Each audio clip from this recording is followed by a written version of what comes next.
Another barrier is the lack of methodological expertise to conduct or to lead a systematic review, and also, unfortunately, lack of access to electronic databases and paywall against access to the full text papers also make it difficult to conduct systematic reviews or to follow the EBR approach in Sri Lanka. Having those barriers on back on our mind, we wanted to find potential ways to promote systematic reviews and EBR approach there. Therefore, we aim to discuss the strategies to promote and support the use of systematic reviews and EBR approach among the university academic staff and postgraduate students in Sri Lanka.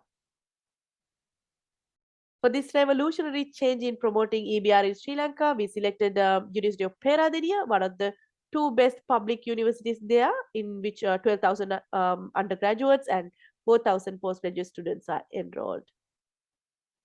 Promoting and supporting the use of systematic reviews would help the academic staff and students' capacity to plan, design, conduct and analyze, and also report systematic reviews that answers valid, efficient, and accessible research questions.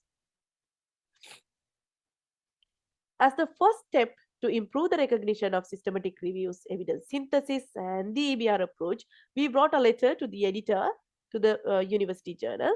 We have discussed the need, importance, and suggested a range of specific activities to achieve our aim.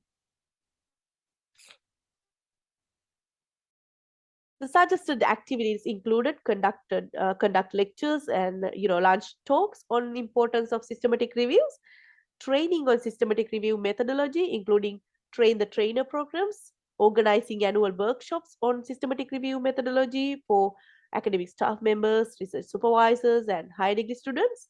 Mm, Then obtaining access to the electronic databases and required software, organizing annual seminars for academic staff and supervisors on the importance of systematic reviews in research projects, including the higher degree programs, training librarians on database search and on building systematic search strategies, and this continuous to training of statisticians to support meta-analysis and meta-regression, promoting systematic reviews as dissertation projects, like the chapters within PhDs, and undergraduate and postgraduate level training through workshops and seminars, and then encouraging conduct of systematic reviews in high degrees, establishing an EBR National Center or National Center for Synthesis of Evidence, or maybe Cochrane affiliation at University of Peradeniya, which will ultimately promote the participation in international training and fellowships and making international collaborations through these established centers.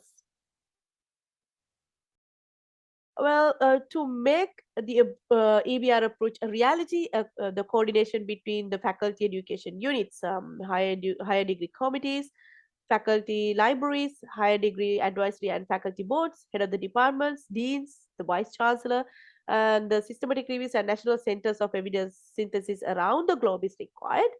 While some practicalities such as database access and software access remain challenging, this proposal, we believe that can be supported by internal and external resource personnel. For an example, international EBR network, Cochrane teams such as Cochrane Ireland or Evidence Synthesis Ireland. The coordination through an international advisory group would assist in identifying the potential barriers, challenges, and funding to move forward and make the program sustainable.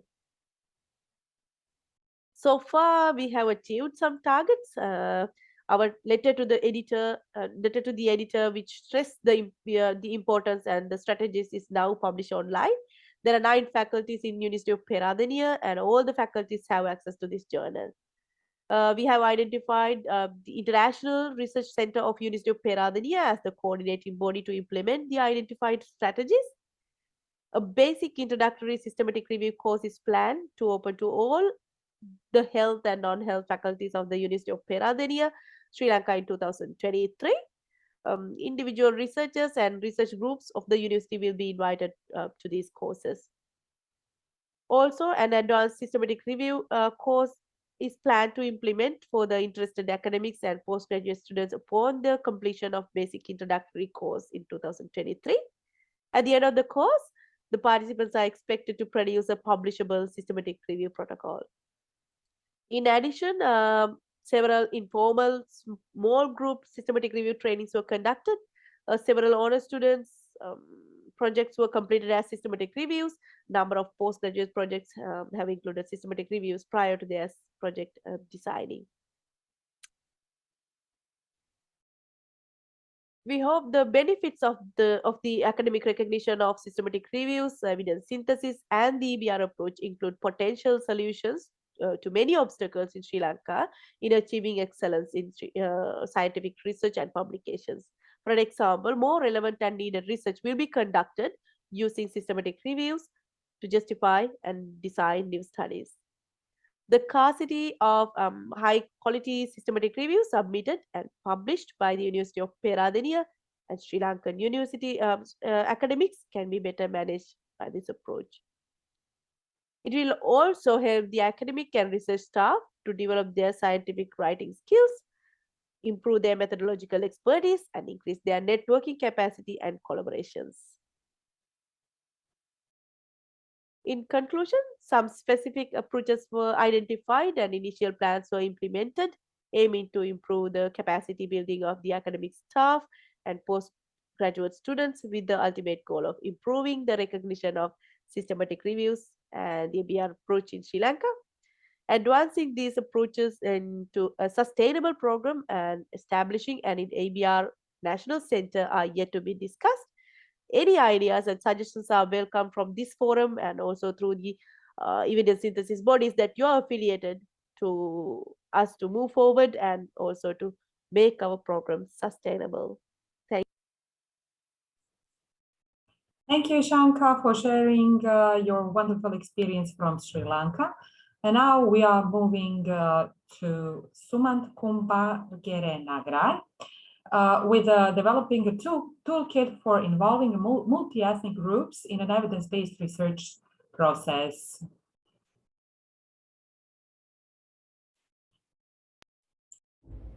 Hello, I'm Sumant Kumbhagere Nagraj, and the title of my poster is Developing a Toolkit for Involving a Multi-Ethnic Group in an Evidence-Based Research Process. Coming to the background, any evidence-based research process starts with asking important research questions that is relevant to stakeholders. Stakeholders can be from any strata of the society, for example, different place of residence or different genders or different socioeconomic status.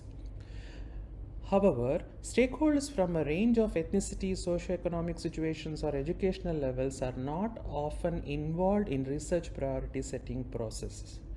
So this study aims to conduct a priority setting process with diverse range of stakeholders and understand the similarities and differences in their priorities and values. So what did we do?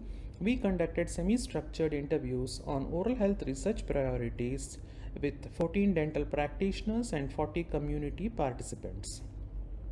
These participants belong to 4 main ethnic groups: Malay or Chinese or Baba Nonia or Malacca Chetty ethnic groups in Malaysia. These participants were interviewed in their mother tongue language, which could be either Bahasa Malaysia, Mandarin, or English. After conducting the interviews, we listed out our experiences as facilitators and barriers. And based on these experiences, we decided to frame a toolkit. Now, coming to the facilitators and barriers involving participants from different ethnic groups who speak different languages, we faced certain issues like cultural issues, which could be a barrier in the consent process, reticent behavior of the participants, timekeeping issues, lack of trust between the researchers and the community participants. Similarly, we had to take the help of translators who could speak the language which the research team did not know. And when we trained the translators and these translators did the interviews in the different languages, we faced few facilitating issues and few barriers, which we have grouped under the second category. So here we came across certain language issues related to translations, issues related to virtual platform, and also issues related to regulatory concerns because this project was done during the COVID-19 pandemic. With these experiences, we developed a toolkit for involving stakeholders from different ethnic groups who speak different languages, which has got 7 parts. First one is the preparation of the research priority setting exercise. Second one, formulating the focus and scope. Third one, recruitment related issues. Fourth one, managing translation and transcription. Fifth, conducting the interviews. Sixth, analyzing the data. And lastly, the final translator focus group discussion. Under all these categories, we have prepared documents with general description for each process and some of the tools, and also top 10 tips or top 20 tips. We have also given a decision tool for virtual or face-to-face interviews. We have given some samples of interview structure, templates of consent form, participant information sheet, and minutes of the meeting.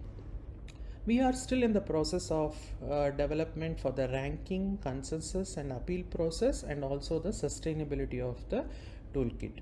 So based on these experiences, we named this toolkit as a multi-ethno-linguistic toolkit for stakeholder involvement, which we call in short as MELT. This toolkit is now developed, but yet to be tested, yet to be peer reviewed, and yet to be tried in different set of ethnic groups who speak different language issues. This toolkit we expect to help all those researchers who are doing research priority setting, especially for the evidence-based research. Thank you for your patient listening. So we'll leave questions to the end of this session, and now we call Carol Lani. She's PhD clinical epidemiology, postdoc in St. Michael's Hospital, and now we will hear her presentation.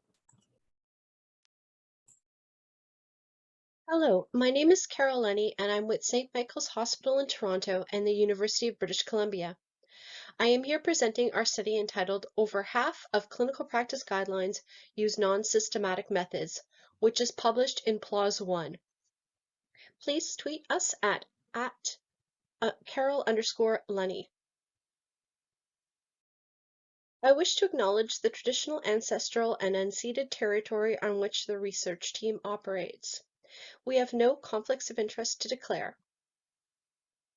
Our primary objective was to assess whether systematic methods were used when synthesizing the evidence for clinical practice guideline recommendations. So, many international standards exist to promote a systematic process to inform guideline recommendations, including the IOM, GIN, GRADE, and the World Health Organization. Despite these standards, recent surveys of 1,100 guidelines indicate that the quality is moderate to low.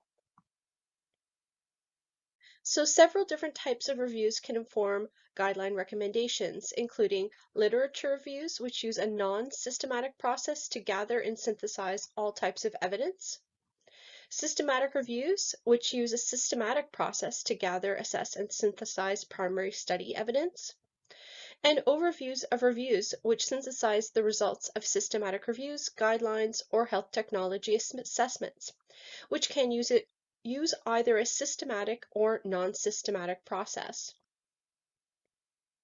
So for our methods, we used a randomized process to select 50 guidelines from the TRIP and Epistemonicus databases. We did duplicate independent screening and data extraction.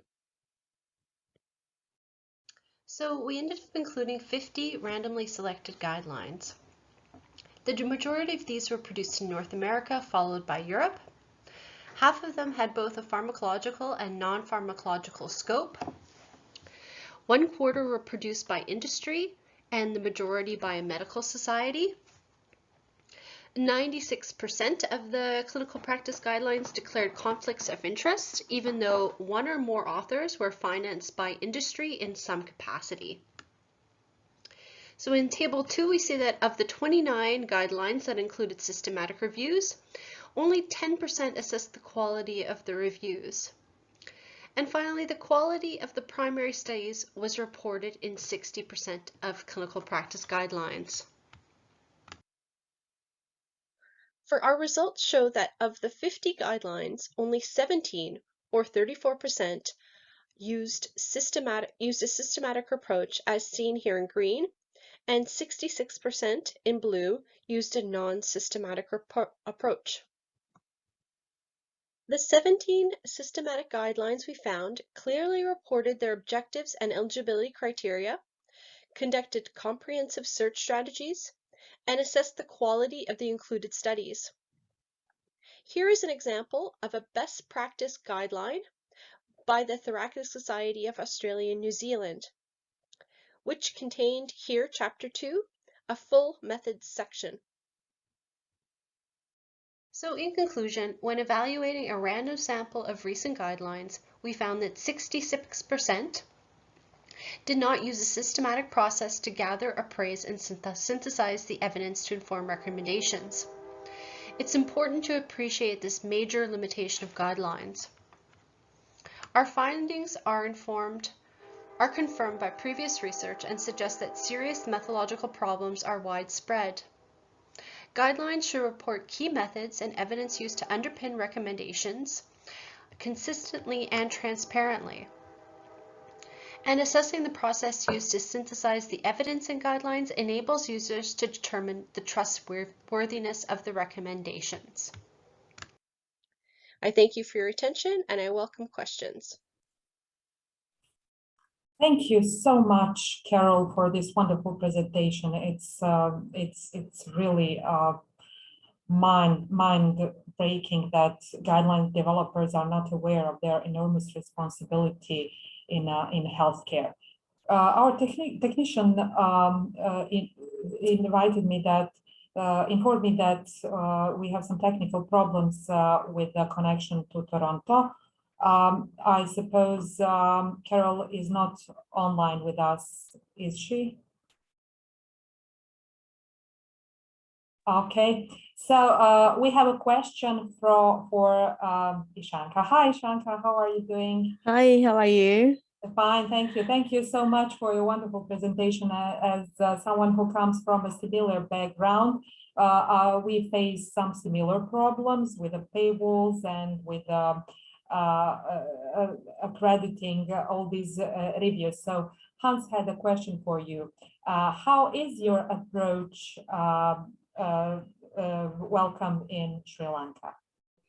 Yeah, thanks for the question, Hans. Like it's a very good response, I must say. So I had a very good support from the University of Peradeniya to implement, and also during the last year, I saw that there was a notable increase of systematic review published from my own faculty. Wow. Faculty of Health Sciences, like I think, yeah, more than 5 or 6 from nursing department, and I was involved with the physiotherapy department and radiology department. I'm very proud and humbly happy about the implementation and initiation of it.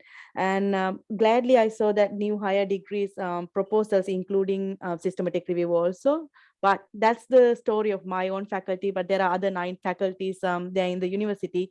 So hopefully after the courses that we are going to start in 2023, we might be able to see the same good news from the other faculties as well. So fingers crossed.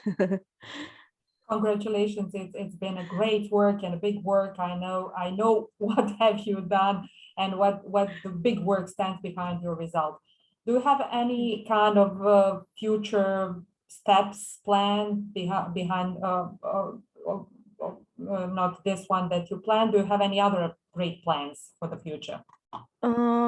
For the future, is like all the strategies that I have discussed during the presentation will eventually touched. I'm not sure like whether they are going to go in 1, 2, 3 order, or whether it happens randomly, as much as how I can find the resources. Like particularly I can get some help from this panel, of course I can see that, but still the paywall access for full text papers and the database access is going to be a problem. So what my suggestion is to for the local people there to collaborate with outside researchers so that the outside researchers can do the search for them and then they can just do the review. So that's how I now involved in the systematic review, so that I have database access here in Australia. And so what I do is just I do the data search for them after discussing all the systematic methods, and they do the research review towards the publication. So I got some successful stories, I think, over the last few years. And I strongly recommend local people to just collaborate with international research teams, so that at least we can find a way out rather than be like waiting for something to happen. So thank you so much. I wish you could have a greater support from the politics and from the decision makers. And I hope that there are some students that will bite, that will get infected with, and they are the force that will lead the way forward. We have a Carol's paper from the guidelines. So if you have time, you can check it to all of you. So wish you all the best luck and the good students, and stay tuned to our next sessions. Thank you.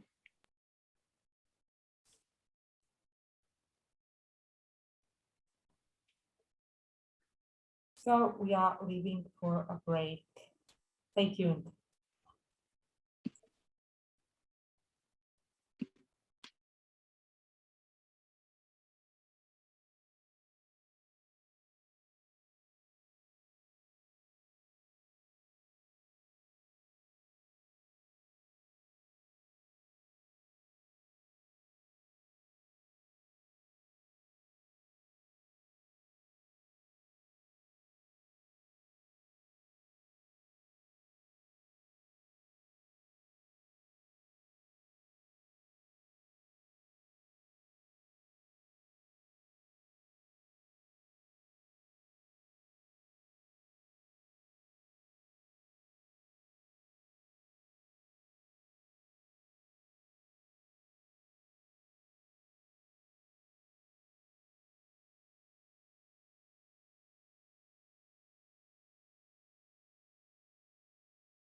Hello, everyone, and welcome back after the break. We are beginning now with the second oral presentation session. There were supposed to be two of us, but Tala had some difficulties, so I will be chairing this session.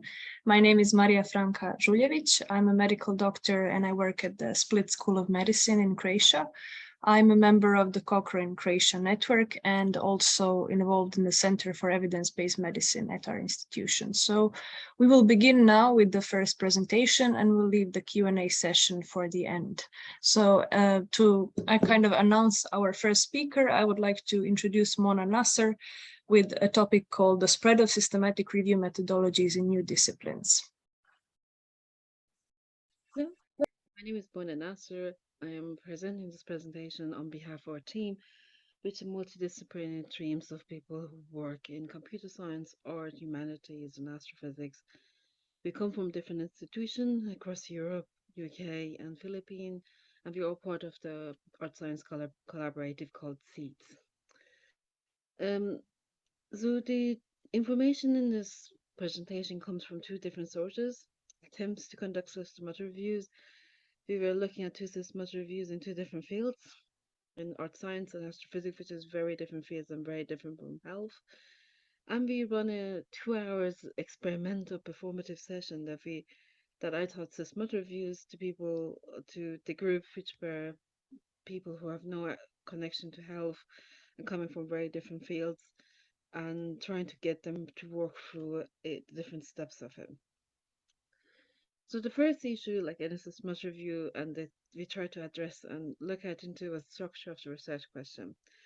And so in the astrophysics project, I selected a research question based on a master's dissertation I'm working on. And it felt like very simple, but as I started the review, I found out that it's actually quite complicated because of this question from an epidemiology point of view, it sounds very simple because it's a correlation. How the studies in astrophysics are structured are quite different. They usually are. The question comes from a model, and there's this, like, the model defines why they do a certain data collection and correlation of it. So I have all of these different pieces of data that are part of studies that have different models, and that's all of the design behind them is around that model that has been chosen there. For the art science collaboration project, a lot of the people who were involved, we tried to talk about how the different ways of structuring research question, like PICO, PECO, or the other ones we usually use. And as you can see, people came up with different questions. Some of them, they were attempts to structure them like a structured healthcare research question. And that's actually was interesting because also in the first look, it sounds a very good idea to use a structured question we use in that we already have, like PICO for it. And people tend to do that when they want to try to do systematic reviews. It doesn't do that well when you're trying to do the rest of the systematic review if in that discipline that structure is not a recognized way of structuring research question. Which brings me to the question that probably we need more meta-research studies of how research questions are structured in a field before we start imposing our structures in them. And one of the other things that came up, especially with the astrophysics one, was that about how much the narrative and the model used to describe the behind explaining the data is shaping what the research question asks and how they're analyzed afterwards. So unexpectedly, I realized that actually in some ways I have to think about them as much as quantitatively analyzing data, but also thinking about like as a meta-narrative when I'm doing astrophysics reviews, which wasn't what I was expecting to do. Building a sales strategy, I have to say, when we did the performative session, one of the parts that people appreciated the most, got really excited about learning about how databases work and how much other tools you have to do searching in them. And that is interesting because these databases have not only existed for healthcare, a lot of them can be used in other fields, and but the training about access to information specialists and training of search skills needs a lot of improvement in still. So, and one of the other things is that often comparably people know a lot about databases in their field, but there's still important databases that can be relevant that not everybody knows about it. And also some of the specialist databases in certain fields are not, they don't have well designed search interfaces, which makes it difficult. And besides the medical literature, most other disciplines, the tagging system is not as comprehensive as advanced as it is medical healthcare. So, and also in these two fields, I didn't have another solution, but I know that in environmental evidence, they have came up with like coding programs trying to produce a similar mechanism for automation for similar to the mesh system we use in medicine. So screening of studies, this was an interesting one because if you if you're only involved in systematic or RCTs, screening part, you have a PICO, you make inclusion exclusion criteria and follow it. It's not very difficult to get a replicable strategy to screen studies. You might do a pilot, you might do some kappa studies. But when I did the smart reviews with Camarades, the animal, and then in vitro studies, I realized how much work we had to do, how much piloting and testing we had to do to come up with a way to approach the screening of the studies to be replicable. And it also came up here that understanding how to approach it, what people see in a study in abstract, included, excluded, the thing is related. It takes a lot of work and practice and very kind of clear criteria. So if people want to run systematic reviews like this, in this field, I would say that you need a few rounds of piloting of how to do screening before you come up with a replicable strategy that all of the reviewers can follow. However, even if you never do a systematic review, you develop an eye about how to identify screen studies just to practicing it. I kind of realized that after I started to try to do the systematic review for my master in astrophysics, but reading the rest of the text literature in the field was much easier for me because I started to kind of build an eye on what is it and what type of studies, how they report and structure it. One of the biggest problem I think is as much as enough other fields is that one of the major things we want to address in systematic reviews is to manage or minimize bias across studies. And we only can do that if we know what the meta biases or the bias in the individual studies are. First of all, we don't know what the meta biases are in other discipline. Does publication bias work the same way or not? An example here is actually I can give from another field, totally different one, and it's a presentation here in this conference which Audrey Tan talks about systematic an overview of reviews of research part setting. And one of the things we're suggesting there, of it's not based on a meta research study, it's more based on our experience on the literature, is that our expectation is that what the meta bias works in research part setting is that people tend to publish research pattern exercises that have some new methodologies or have some complexity to it, like has quantitative aspect. If it's just normal consensus, they don't publish it, it becomes a rare literature. So there, the publication bias is based on the complexity of the methodology rather than whether the result is positive or negative. I don't know what the meta biases are in astrophysics or in art and science collaboration. We would expect that some of the similarities exist in there, like healthcare, but we don't have meta studies supporting it. And again, structured replicable critical appraisal tools is not a common practice, not a discipline. I have to say, I do have expected in a quantitative one like astrophysics it would be there, but it wasn't. And I had long debates about how selection bias works in individual studies, which is very important. And there are lots of concepts there, but there is no like a standard tool I can use to use for all of the studies. Yeah, the synthesis point, as I mentioned before, is the issue about how much of the data is so, because if you remember, the question I had was a correlation of inclination of spiral galaxies and H-alpha lines, which is the line you see on the spectrograph. But um, most of the studies would not be structured like a correlation of two data. The structure, the research studies in astrophysics are more aligned like they use a model for the galaxies and then try to collect data based on that.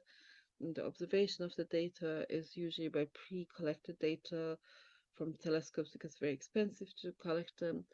And then the question comes up, how much all of those decisions, which is based on that model, is influencing or introducing bias.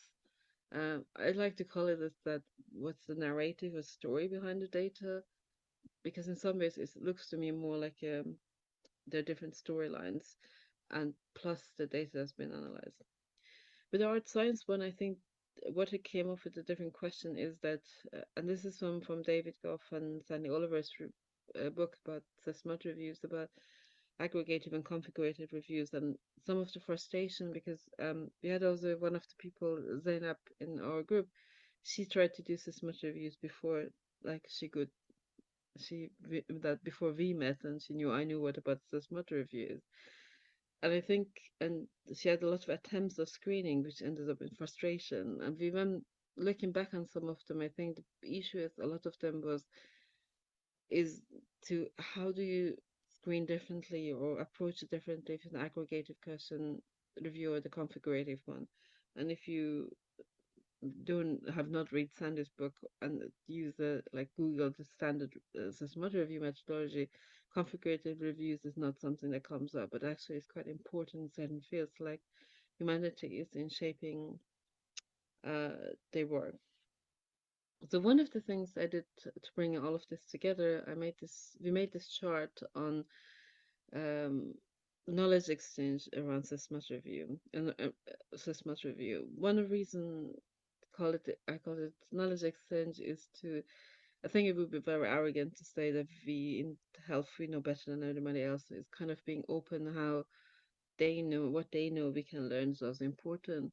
And I think there is connection between structuring data and literature and running systematic reviews that might be useful to think about. So yeah, a stage zero is how do people do literature review in the field? Would they benefit of an exchange? What can we learn from them? I think before people start doing systematic review in the field, it would be useful to actually spend some time introducing people with the concept before jumping into do systematic reviews. Like when we did this performatic 2 hours systematic review training, is that I could see that a lot of people getting familiar with the concept and some of the concepts were really interesting for them, but that would be more useful in taking time to explore them before trying to force certain systematic review methodology would be useful because it would help them to identify where the method's adaptation needs, what are meta research studies that need to be conducted before, what are the skills we need to develop first before we conduct it. And I think one of the most primary skills that everybody needs is better training set skills and access to information specialists.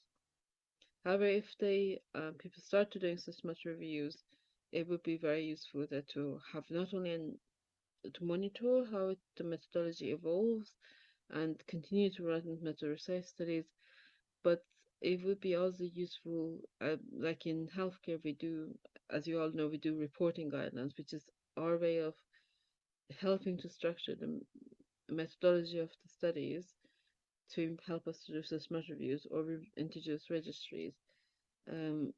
Reporting guideline might be something for other fields, but might be not. So the question would be, what are the different ways the field can structure the data better using systematic reviews? Yeah, that was the presentation. Thank you very much for listening and happy to answer any questions. Thank you very much, Mona, for this interesting presentation. There was a question here, but we will leave it for the end.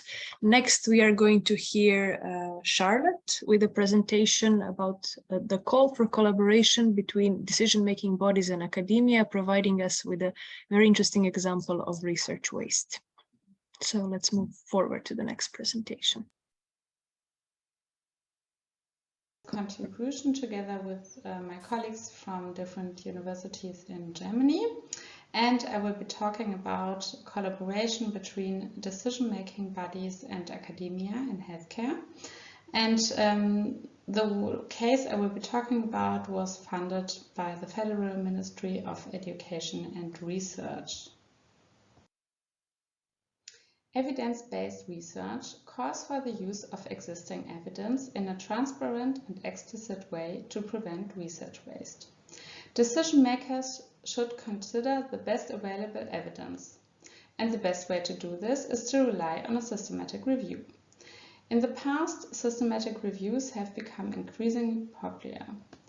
The most recent study on this came up with a message of nearly 80 systematic reviews published per day in 2019. You can see it on the graphic. Not surprisingly, this comes at the cost of overlapping systematic reviews, meaning that multiple systematic reviews deal with the same or similar questions. Replication is desirable to some extent, and multiple systematic reviews on the same question reaching the same conclusion will inspire confidence. However, overlap leaves systematic reviews users with two major challenges. First, systematic reviews can reach different conclusions. Second, the reporting quality as well as the methodological quality of systematic reviews still leaves a lot of room for improvement. This implies that there's a considerable amount of research waste in the conduct of systematic reviews. From a decision maker's perspective, this can be a very convoluted scenario. Should I use an already published systematic review? Is it reliable, methodologically sound, and does it address my specific research question? How do I choose among multiple systematic reviews? However, if one is not able or willing to rely on other systematic reviews, there's no other choice than conducting a new systematic review, thereby potentially further contributing to research waste. When it comes to policy, we also have to consider the research policy gap.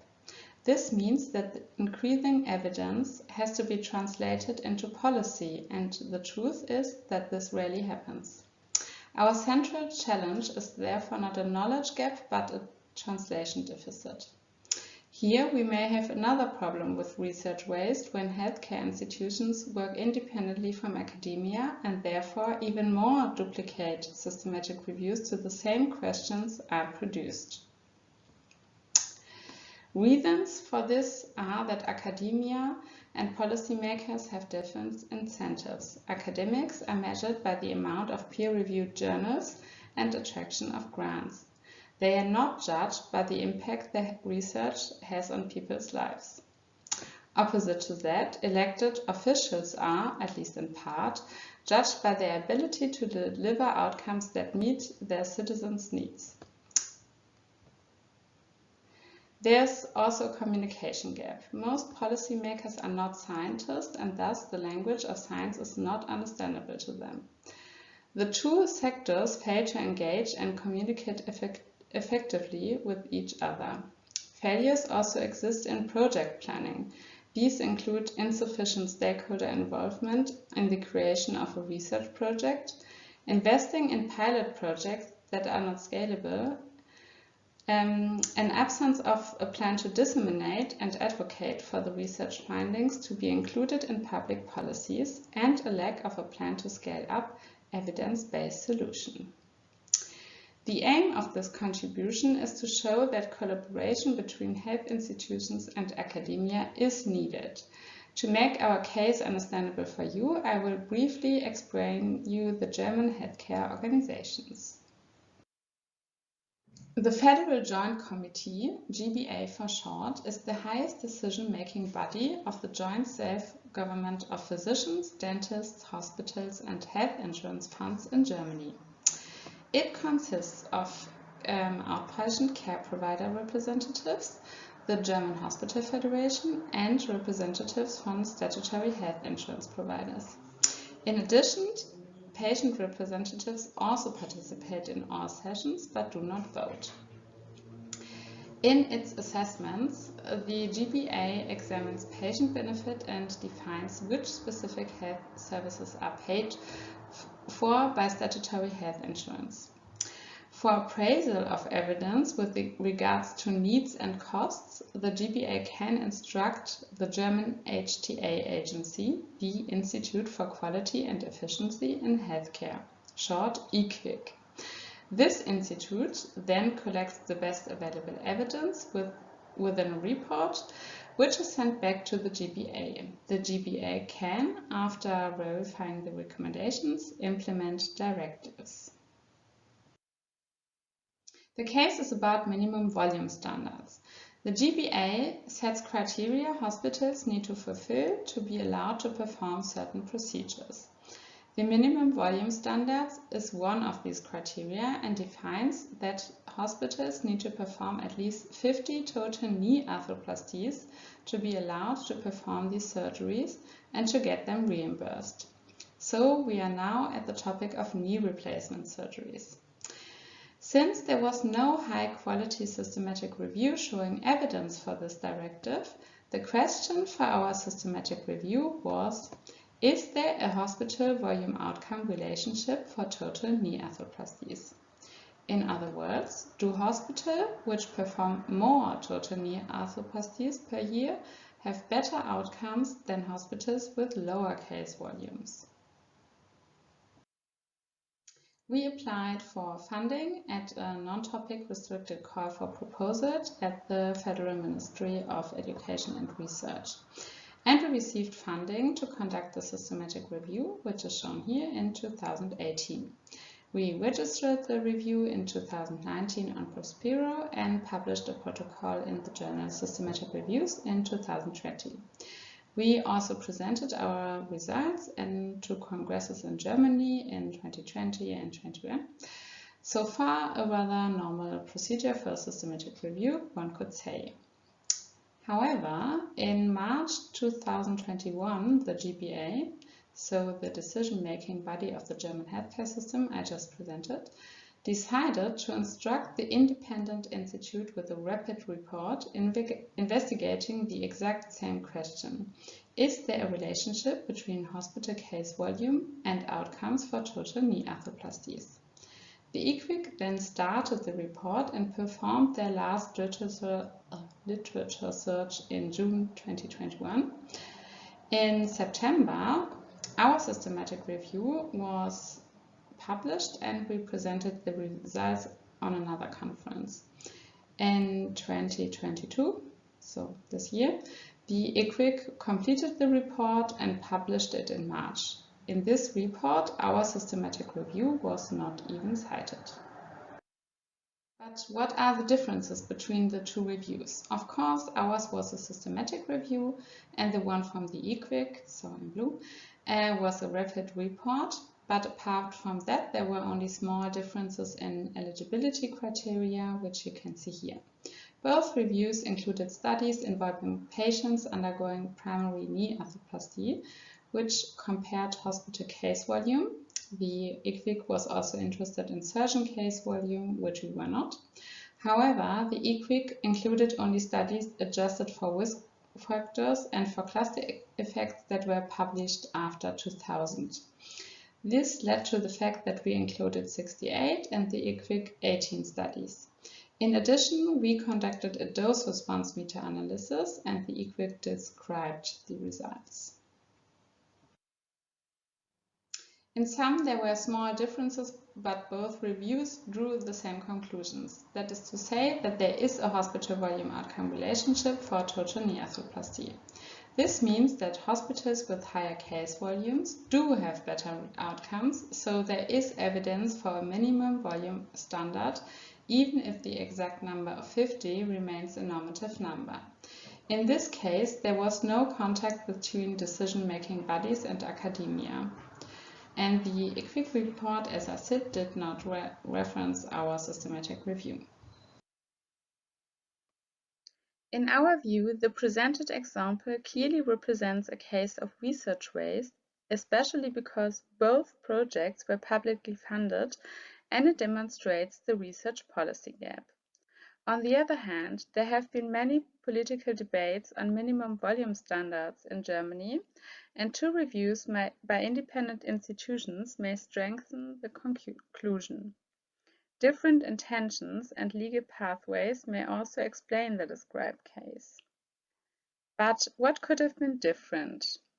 Starting with us, we could have contacted the GBA when starting the review, or better involve them as stakeholders, because we knew that the topic was important for them.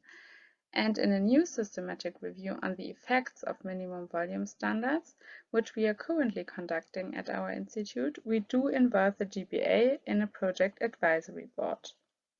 We also could have contacted the EQUIC when we knew that they were instructed to perform a rapid report. However, in case of a rapid report, there is no official way for commenting. For full reports, there is a commenting procedure for the report plan and also for the final report, but for rapid reports, this phase is omitted. Looking at the EQUIC, they could of course have contacted us latest when identifying our protocol, which in our view they must have identified with their literature search. However, they also have deadlines, and they cannot just copy our results and extractions because they have to trust them. But we believe that some of the work could have been saved. And in our view, they should have discussed the differences of both reviews in their discussion. The described case is special in the way that it is very context-specific because there are few countries with minimum volume standards. One could argue that in this case, the expectation to collaborate should be even higher because it is so context-specific. But one could also argue that the case is a special finding and collaboration may be even more important in other research fields, such as the assessment of surgical procedures or drugs, which are evaluated in a lot of Western countries at the same time. This is another sort of research waste, although not between academia and decision-making bodies. The adoption of regulation on health technology assessments by the European Union regulates that after 2025, member states' HTA bodies will conduct joint clinical assessments of new medicines and certain high-risk medical devices. However, it does not regulate assessment of surgical procedures, but it shows that collaboration between different organizations is possible, and we should think about how this is applicable or transferable to the collaboration between academia and decision-making bodies. In the end, we rather have some questions to you. Since we are aware of other examples of duplicate evidence synthesis, the described case is just an example, and we are wondering how researchers, decision makers, and stakeholders can work together to prevent such scenarios in the future. Are you aware of similar examples in other countries? Are there strategies to prevent such cases in other countries? And in your opinion, in which case one can rely on existing systematic reviews, and when is a new evidence synthesis needed? These are my references.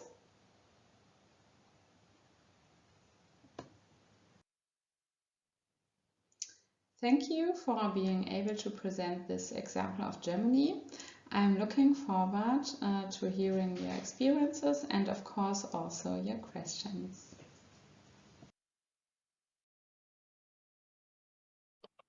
Thank you, Charlotte, for this presentation. I think it ties really nicely in with the research waste discussion from earlier today by providing a very specific example that we can discuss.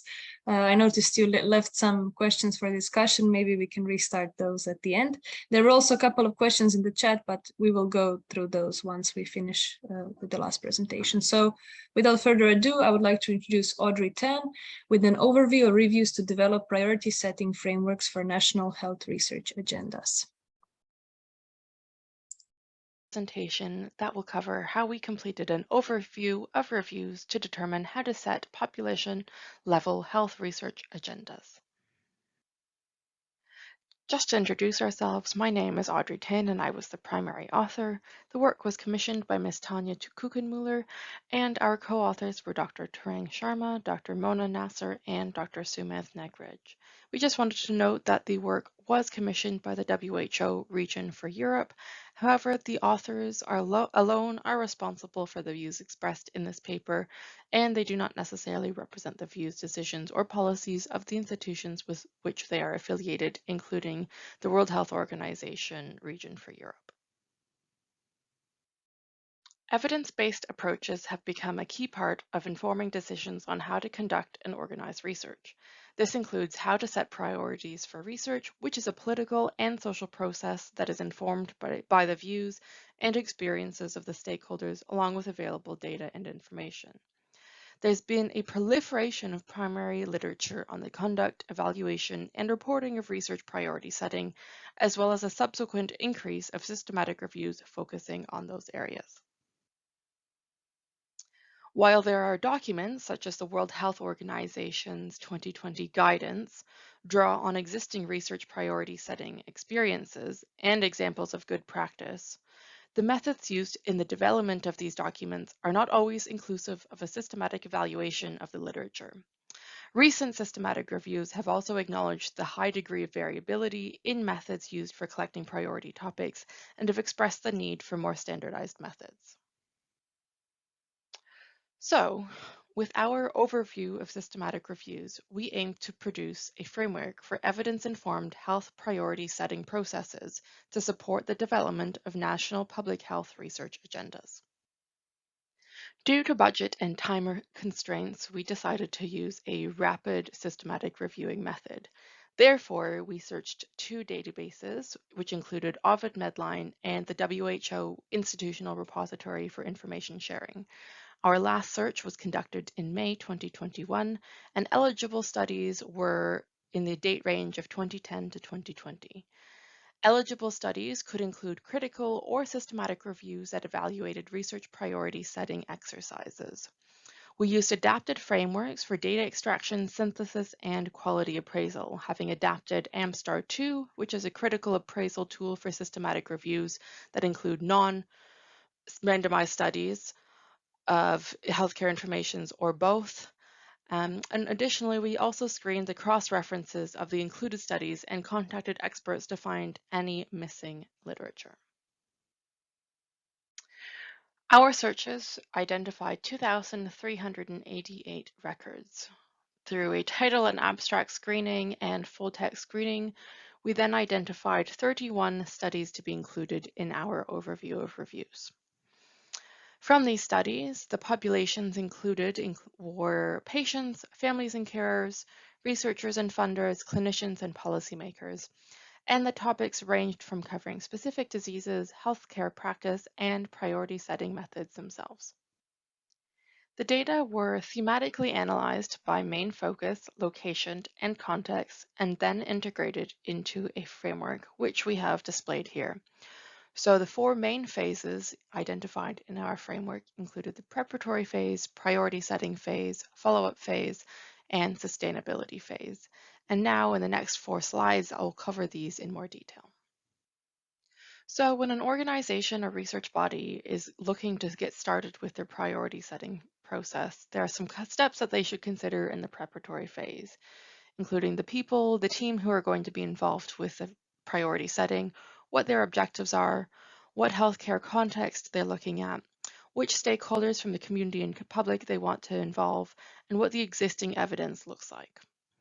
For existing frameworks, Note the importance of including relevant stakeholders in the process and having a participatory approach, which is also valued as a key component most of the other included reviews. Additionally, our overview highlighted the importance of having a bottom-up approach where researchers work with consumers in a co-design and co-production process so that resulting priorities are reflective of patient needs. In the second stage, which is priority setting, those conducting the priority setting exercise also need to consider the criteria for the priority setting, what methods they're going to use for the participatory part with stakeholders, and how they're going to report the findings. Our overview found that included studies usually used a combination of mechanisms, such as surveys, workshops, and expert consultation, often as part of a formal process for determining priorities, such as the CHNRI, Delphi, and James Lind Alliance methods. The existing frameworks do not clearly outline what methods should be followed when setting priorities, nor do they discuss the importance of integrating qualitative with quantitative data to understand the reasoning behind stakeholders' rankings. The qualitative evidence gained through focus groups and interviews can provide valuable insights into the lived experiences of patients and consumers to contextualize quantitative rankings of priorities and should be included into processes. From our overview, we know that there is a lack of consistent reporting, and the authors of the reviews recommended having multidisciplinary advisory groups to oversee the whole process.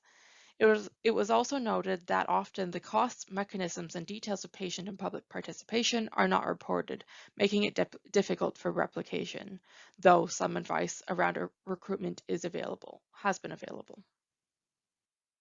Once the priority setting exercise is completed, you then have the follow-up phase. And in this phase, you want to consider dissemination, how the findings will feed back into research, and also how you will evaluate the priority setting making process.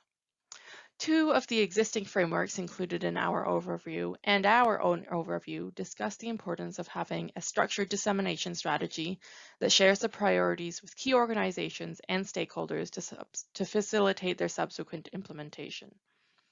Our overview also highlighted that the translation of these research priorities should account for societal and cultural differences as they are translated across different communities and settings.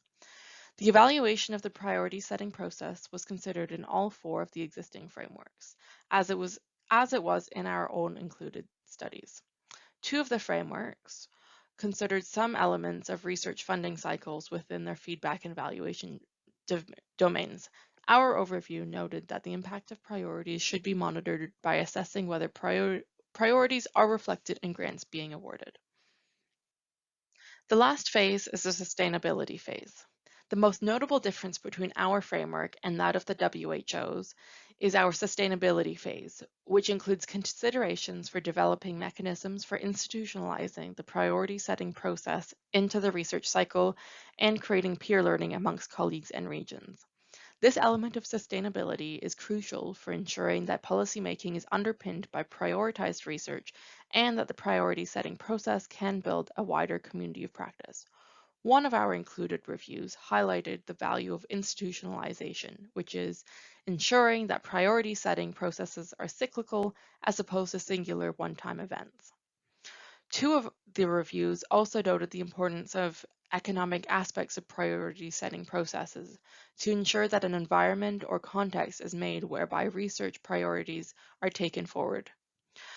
The four reviews included in our studies that focused on low and middle income countries recommended establishing communication channels with neighboring countries to share best practices, establish regional health research agendas where possible, harmonize priority setting process to enable greater comparability, and strengthen collaboration. Since our overview was published in January 2022, we've had a number of engagement, policy implications, and citations. For example, the manuscript and framework was shared with the WHO Eastern Mediterranean Region Office for them to consider during the deliberations for priority setting support to countries in the WHO Eastern Mediterranean region in developing their own research agendas. Additionally, our paper has been cited twice once in a paper to support vascular disease research priority setting in the UK, and another to support health literacy in Italy. We've also had further collaboration with the WHO through the WHO Evidence to Policy and Impact Unit and Instituto Veritas in Brazil. In terms of next steps and future research, the best way to really determine the framework's impact on policy and practice would be to go through pilot testing it with some countries. And through implementation and use, we could then further refine the framework to ensure it is fit for purpose, not only based on theoretical literature, but also what works in practice. If you have any questions or would like to discuss our paper or presentation further, do not hesitate to get in touch. My email is audrey.tan@ucl.ac.uk, or I'm also on Twitter @audrey.r.tan. Thank you very much for your time. I hope you enjoyed the presentation. Okay, I thank Audrey for this presentation. Unfortunately, she's not here currently, so I placed her email in the comments. So any questions can directly be sent to Audrey. I thought it was a really interesting. Oh, Mona. Okay, sure. Mona, feel free to also. Okay, we will perhaps start first now the Q&A session with Mona's presentation, and then Mona can also answer for the question posed to Audrey. Okay, so I would like to just begin first by, there were some questions in the chat. I would like to begin by recapping them, and Mona will now join me here for once again answering this time outside the chat. So there was an interesting question about the way systematic reviews should be framed when promoting their importance. So within other disciplines, with the example of astrophysics, there was a discussion of whether the promotion of evidence-based research should be framed as such, or if systematic reviews should be kind of emphasized as the main point. And I think, Mona, you mentioned that your discipline is quite already familiar with the tradition of systematic reviews, am I right? First, I myself am in the healthcare discipline. I've worked with people in other disciplines. What I found surprising was when the art science group, when I mentioned them, one of them already heard about a systematic review and wanted to use Prisma to run this systematic review. And I was like, are you sure this would fit your project? And we had to kind of step back and so on. So yeah, I was telling Hans that like, despite the fact like your our first perception is maybe it's better to go for the different direction, but because of how famous this module review is, other fields started to hear about it.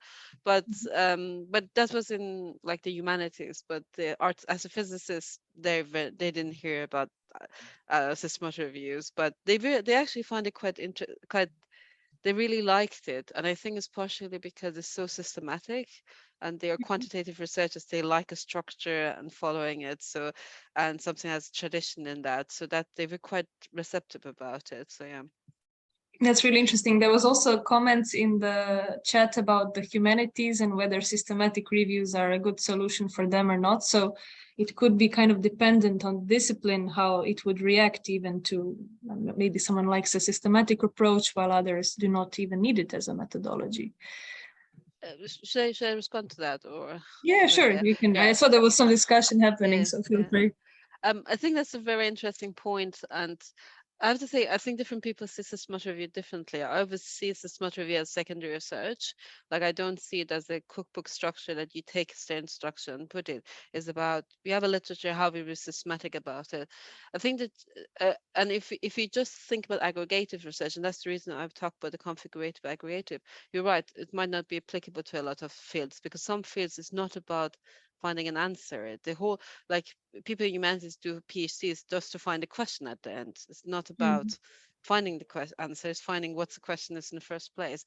So that, in that sense, like that aggregative approach trying to find an answer is not appropriate. But if you consider configurative systematic review, other systematic review, it's just acknowledging it, then it's a different question, I guess. Yeah. I found it really interesting.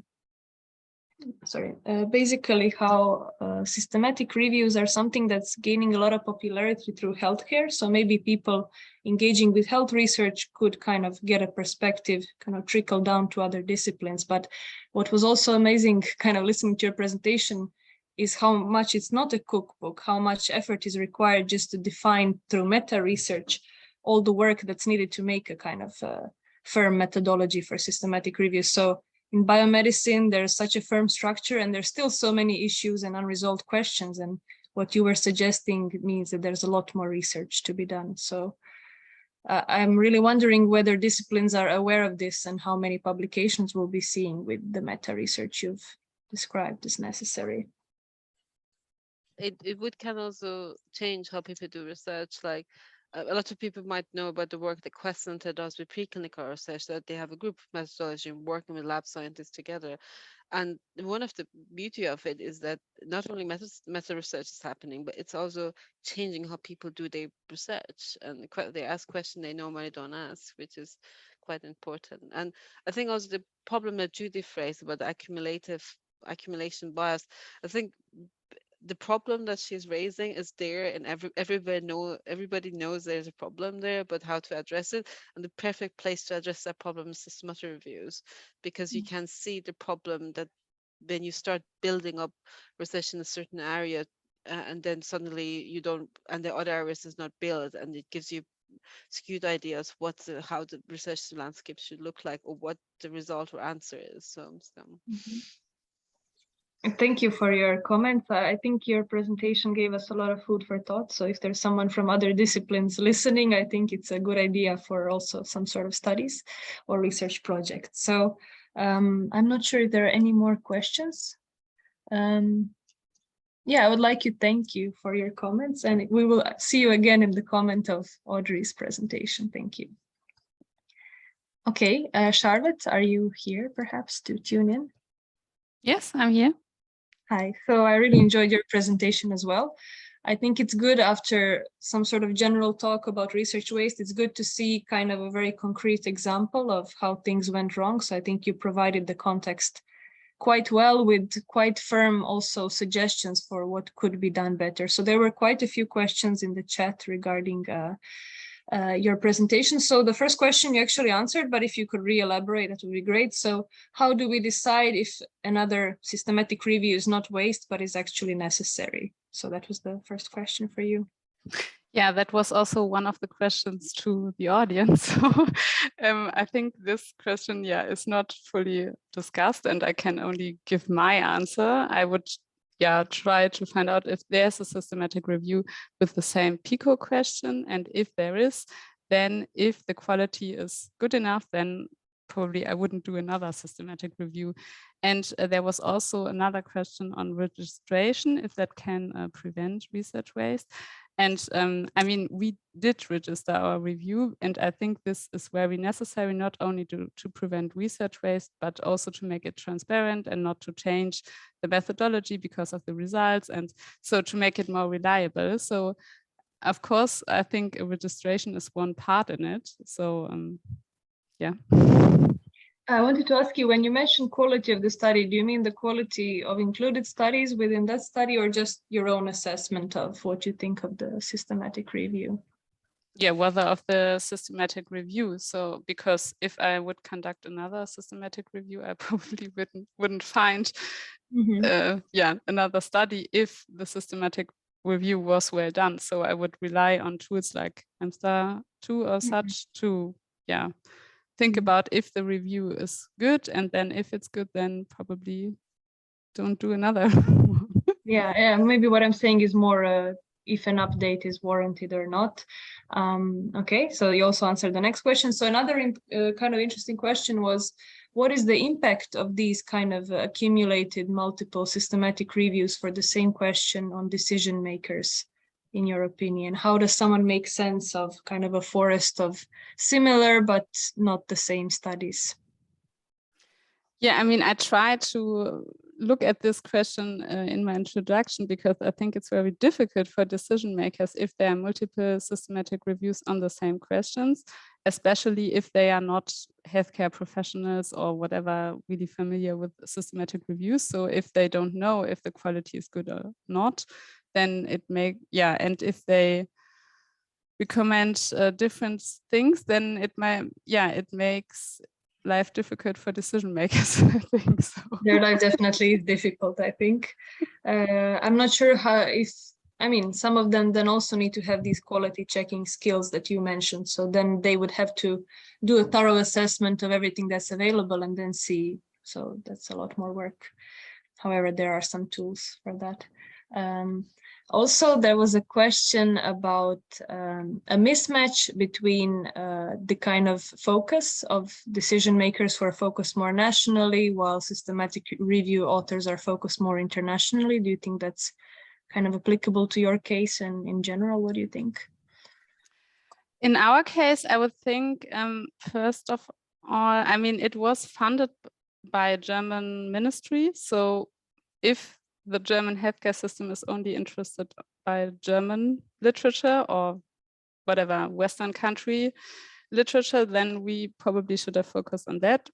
On the other hand, we could have done a sensitivity analysis on that. So I think we should really talk together what is needed and what should be done. And I mean, why shouldn't it be transferable from other countries? I mean, if hospitals in other countries that perform more knee arthroplasties perform better, why wouldn't it be so different in Germany? I mean, of course, we have different pay systems and whatever, but then we have to talk about, okay, which country, I mean, which studies from which countries can we include? And when I look at the EQUIC report, they only included sort of Western, so not the Asian ones, but that was the majority of the studies we included. So I think then if there's a mismatch, then we should probably talk with the decision makers. What is, how should the systematic reviews be done so that they can use them? Okay, thank you. I also just wanted to comment, maybe that's not a part of the original question, but also with the dissemination of the findings. So of course, systematic review authors have a kind of interest in maybe publishing to the international scientific community. But from an example in Croatia, where we rarely, for example, in our health system, develop specific guidelines on our own, we often adapt guidelines from other systems. In this way, something that seems of only national interest or very context specific might actually be useful for healthcare systems that are adapting decisions from elsewhere. So I guess it's never a bad idea to disseminate widely just because it seems that the focus should be narrower. So that's just a consideration.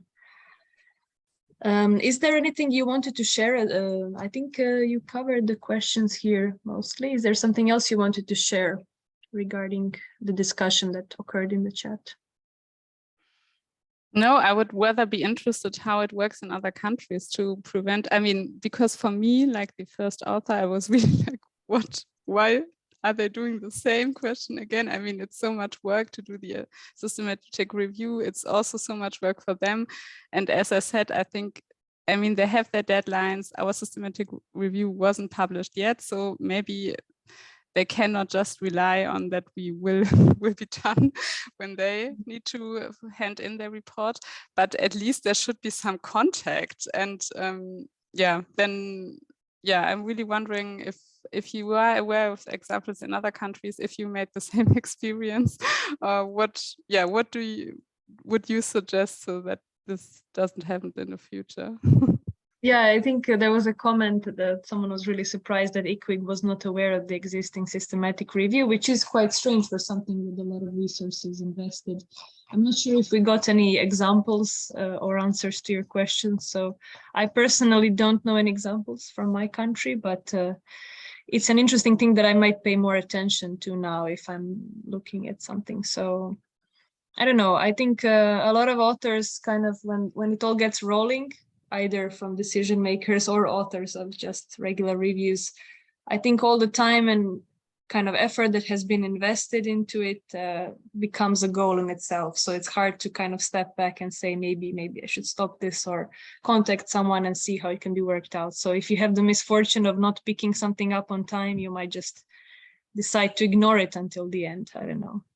Yeah. I don't know, for healthcare research, if I'm looking for an answer to a question, there's always multiple systematic reviews, but I as you said earlier, you look at the quality. So I often opt for Cochrane first and then see if there's anything else and kind of look at the journal, etc. But that's not really applicable to the question you're asking. I don't know if there's any other answers here. Mona, since you're here, do you maybe have any discussion considerations for what Charlotte asked at the end of her presentation? Yeah, I think this is my personal view, but it's like I wonder whether there's an issue about institutionalized systematic review and researchers driven one, because if it's an institutionalized reviews like ICFIC or Cochrane and so on, it would be easier to like find the consortium that they actually could share data, maybe confidentiality when they're starting to do it before they're actually officially out there, to kind of a bit reduce the duplication of effort. But it becomes a lot more difficult when it's like independent research groups and you never know when they register. But there's also, and I have no idea whether this problem has been a problem in this specific case, but it could be in general a case, is that I know some institutes, even if they know there's another systematic review, they have to repeat it because the legal framework requires it to do it. And it becomes very complicated. I have no idea what's the case here, and that's another and that's another thing, actually, which also is the argument for reducing the application of systematic review. And I guess because if people if people are forced to do systematic review because of the legal framework, it becomes really complicated. If 100 systematic reviews, they have to look at all of the 100, demonstrate that they are not like how they are different from the 100, and then discuss it again. It becomes really complicated for civil servants to deliver that, especially if they're under pressure to deliver on a certain timeline. So, yeah, but I think the main thing from my point of view is the solution is we need to find better way of collaborating. We talk about a lot of methodology, we talk about structure, we talk about apps. We don't talk about how to build collaboration, how to get people together. And sometimes it's something as simple as how many times you go socialize with people to get those conversation connections built up.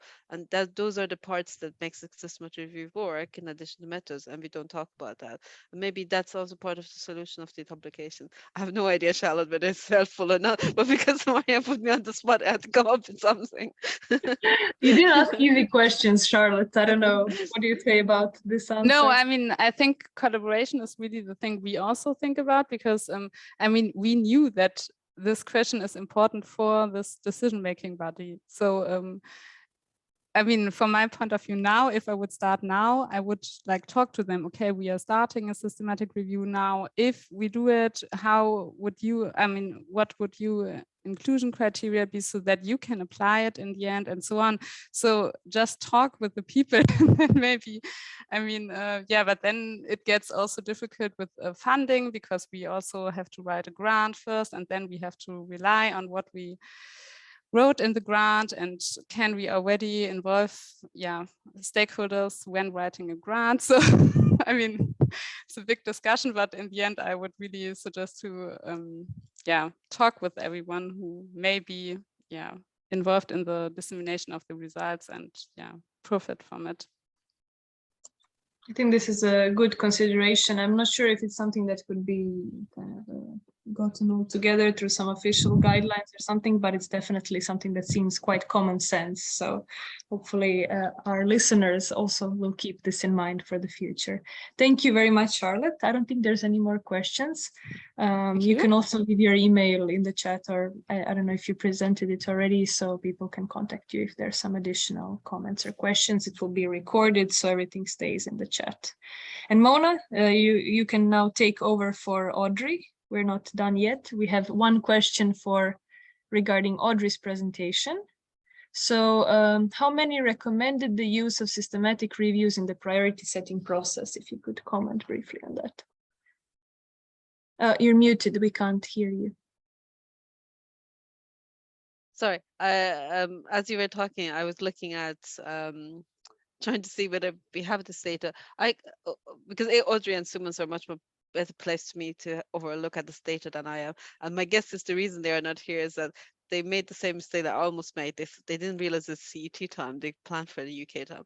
But I don't see the data available that we put it together. But I think also it would not make a lot of sense. It would have been difficult to find because it was an overview of SysMut reviews. So it was the choice the SysMut review rate, what was reported, and a lot of them didn't. None of them, as I remember, focused specifically how SysMut review part setting worked, because we were trying to develop methodology, and rather than repeating all of the reviews people have done, we did an overview at that stage with that timeline. So yeah, so I would say we don't know, but I would think it would be understandable with the methodology we have, we wouldn't be able to give that type of like granular information about the part setting and the distribution of it. But it's an interesting question for us, a smart review of, and there might be one out there about how often part setting exercises use smart reviews. So. Thank you for this answer. I think, oh, there's another question for Audrey. There were no comments on the recommendations for the use. Oh, there are no comments on the recommendations for the use of the sign. Yeah. Sumant, what do you mean by what's the question? Or is that a comment? Yeah, this is not something in the chat to everyone, but it's basically what we just talked about. So yeah. Okay. Okay, this was an answer. Sorry about this, but I think your answer is I mean, legitimate and honest. So yeah, it's something to consider or to kind of see if it's out there. But yeah.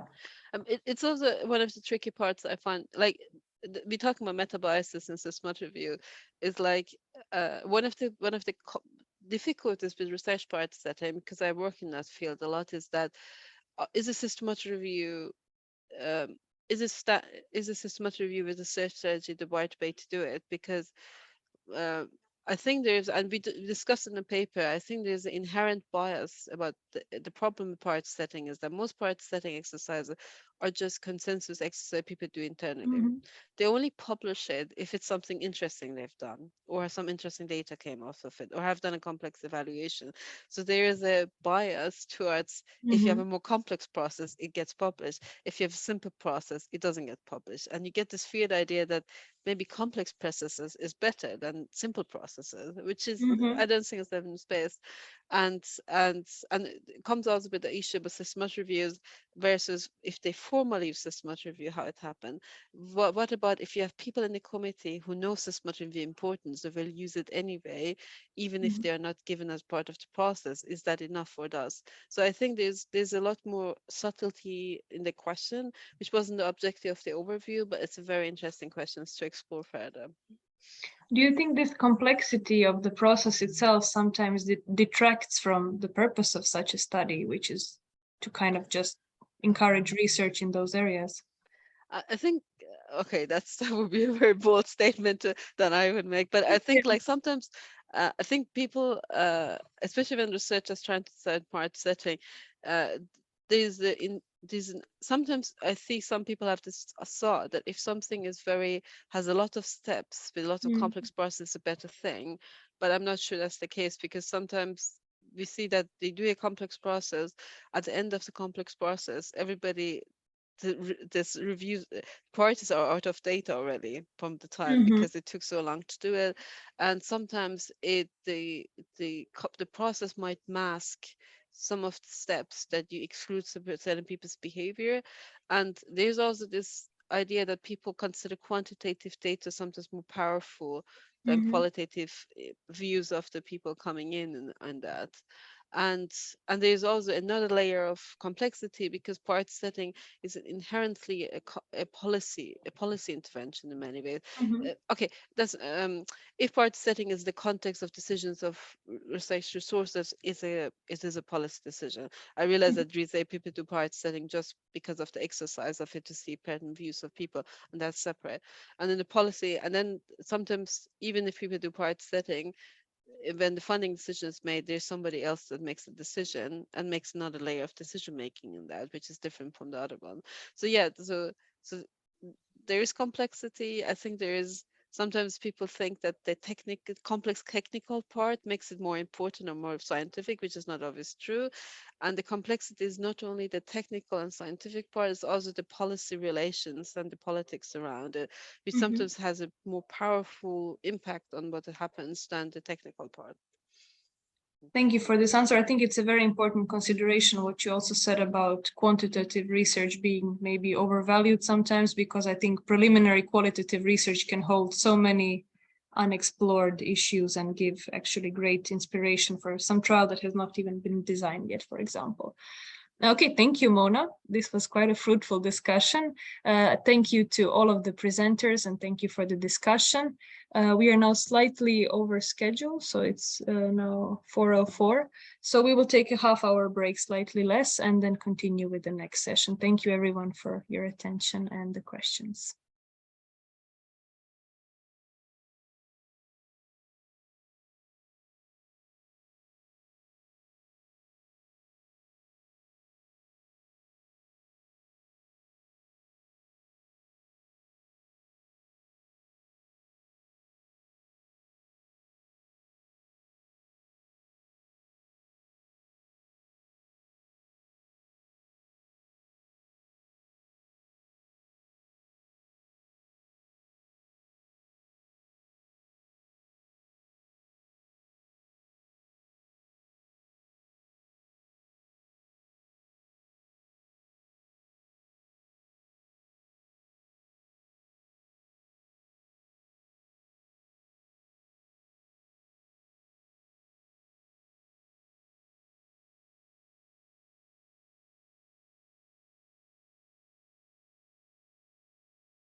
Welcome everyone to today's second keynote session titled Are Systematic Reviews Contributing to Research Waste?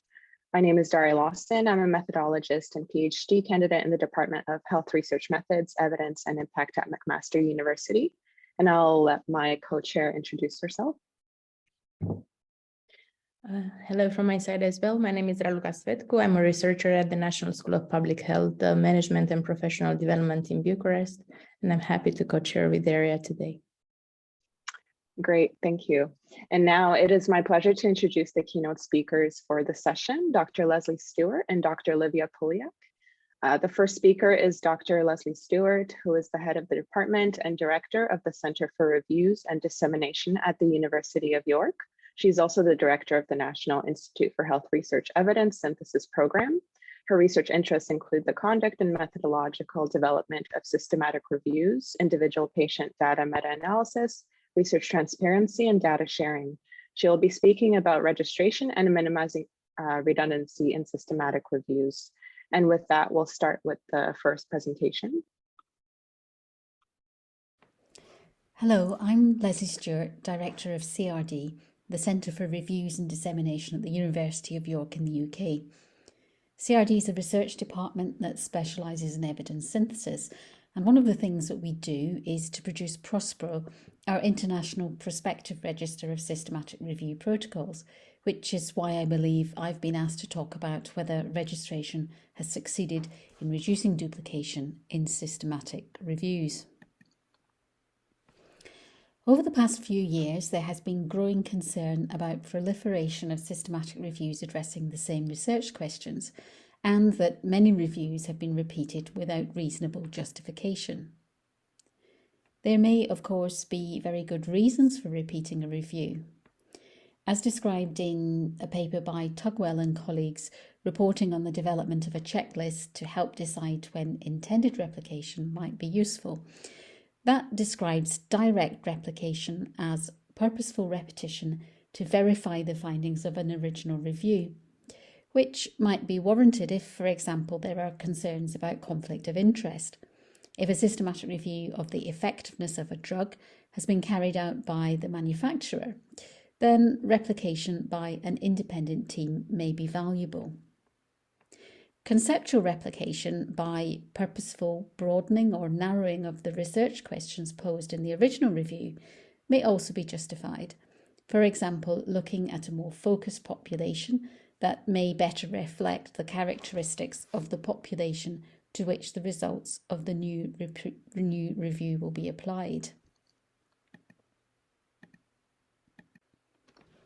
On the other hand, duplication, the needless, unwitting or unacknowledged repetition of reviews, is wasteful of resources, most clearly of finite research funding, but also of researcher time, skills and effort. There is an opportunity cost in terms of alternative research forgone, and the resource spent duplicating a review may have been better spent tackling a different research question. Duplication generally does not add useful information to the evidence base, and by the same token, neither does a badly done review, irrespective of whether it is the first or the fifth review on a topic. So for me, at least as important a problem as wasting resource is that duplication can create additional work for evidence users. Policymakers and healthcare providers may need to determine what additional information, if any, new reviews provide, and to make sense of any discrepancies. It can become difficult to see the wood from the trees. As I'm sure you're aware, a key feature of a high-quality systematic review is the development of a protocol that sets out the main objectives, key design features and planned analysis, and which should ensure that the review methods are transparent and reproducible. Adherence to this pre-specified research plan should help avoid bias. Detecting and mitigating bias in included studies is of course central to systematic review methods, yet the same pressures to be selective in conduct, reporting and publication are also likely to apply to systematic reviews themselves. And it seems obvious that changes in emphasis that occur between protocols and completed reviews such as adding or removing outcomes, has potential to bias review findings. It's therefore important to be able to compare completed reviews with what was planned in their protocols. Whilst not all protocols are publicly accessible, registration records, which provide a summary of the key elements of the systematic review protocol, are available publicly for anyone to look at and enable that comparison.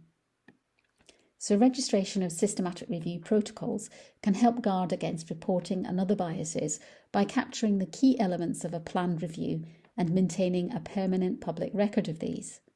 Registering reviews prospectively before the review gets underway reduces the opportunity for conscious or subconscious manipulation of, say, eligibility criteria to include only certain studies, or changing outcomes as the review progresses in order to mould results to reach a desired conclusion.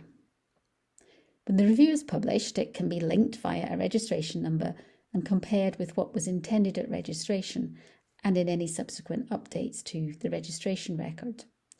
Readers, including peer reviewers and journal editors, can then decide for themselves whether any changes or discrepancies are likely to have introduced bias.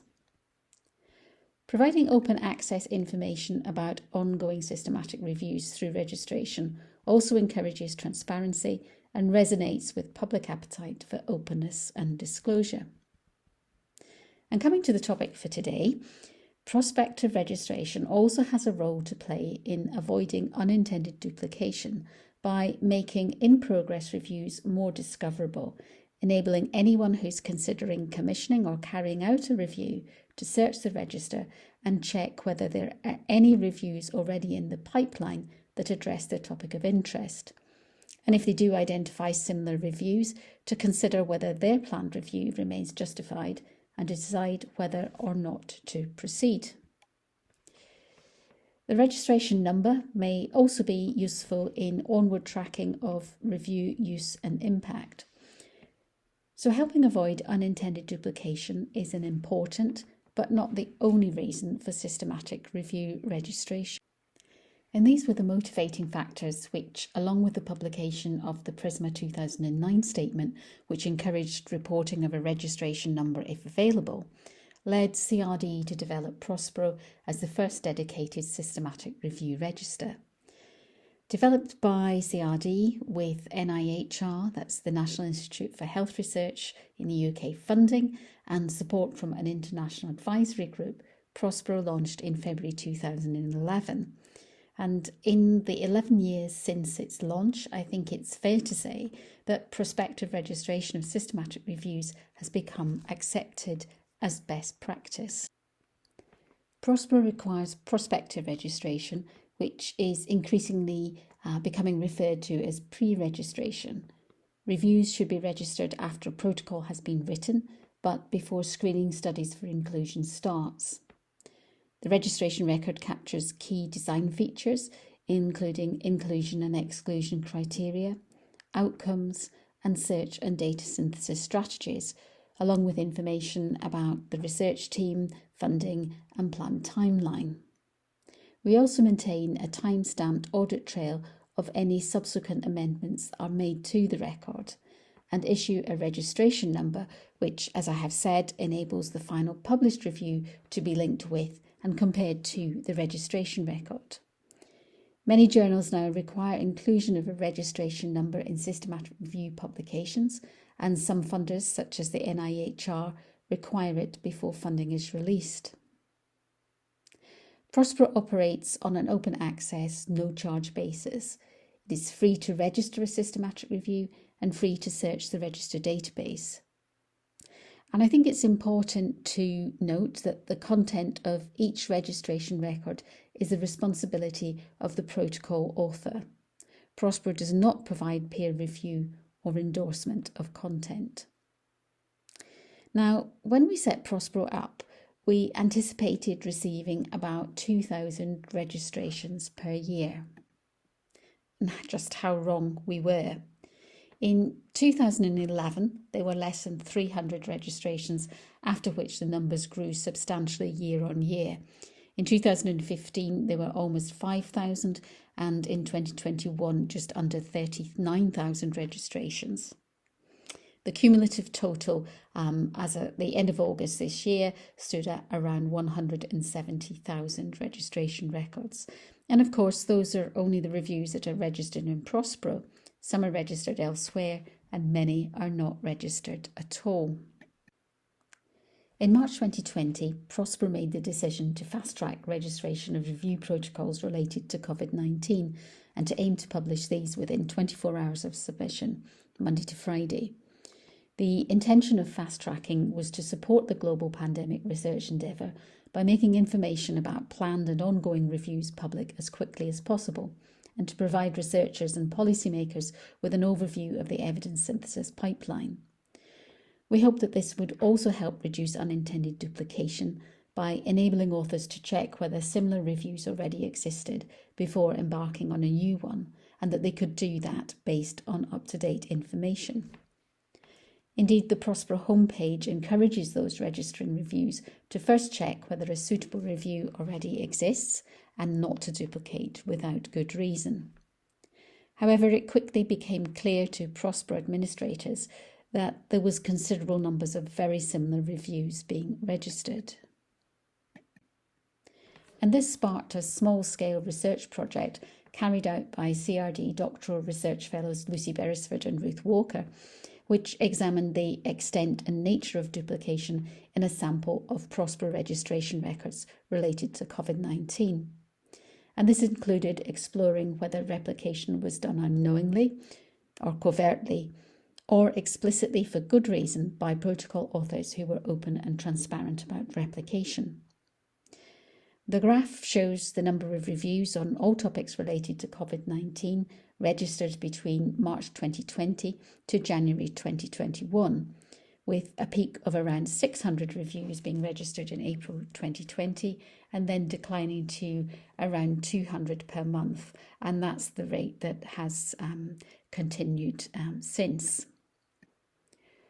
Resource constraints did not allow examination of all the COVID records. When registering their COVID-related reviews, protocol authors select from a list of 17 topics which are linked to a quick search and filter facility on the Prospero website.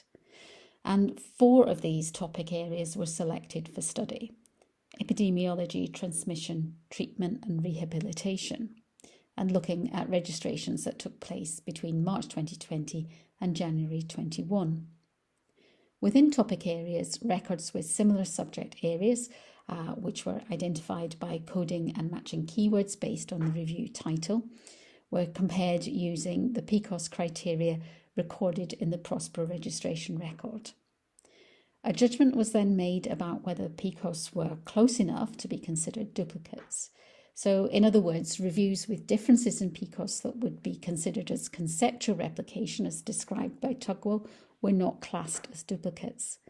But direct intended replication was captured alongside unknowing or undisclosed repetition. First instances, for obvious reasons, were not considered duplicative and are not included in the numbers. Of the 1,054 records examined across the 4 categories, 138 were identified as having been submitted when at least one similar protocol was already registered in Prospero.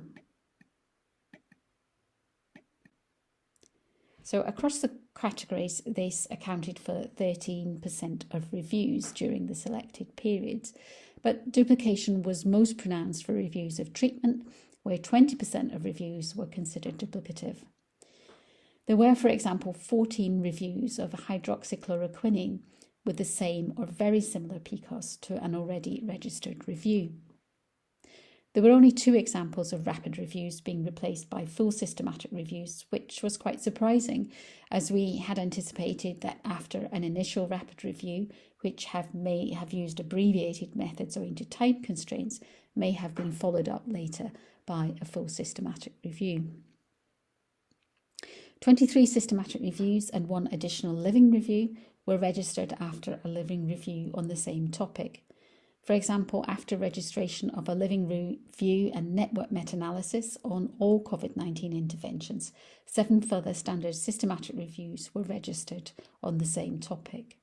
And this seems particularly wasteful, as living reviews update regularly to capture and synthesize new research as it emerges, and avoids the need for many systematic reviews assessing the same research question at different points in time.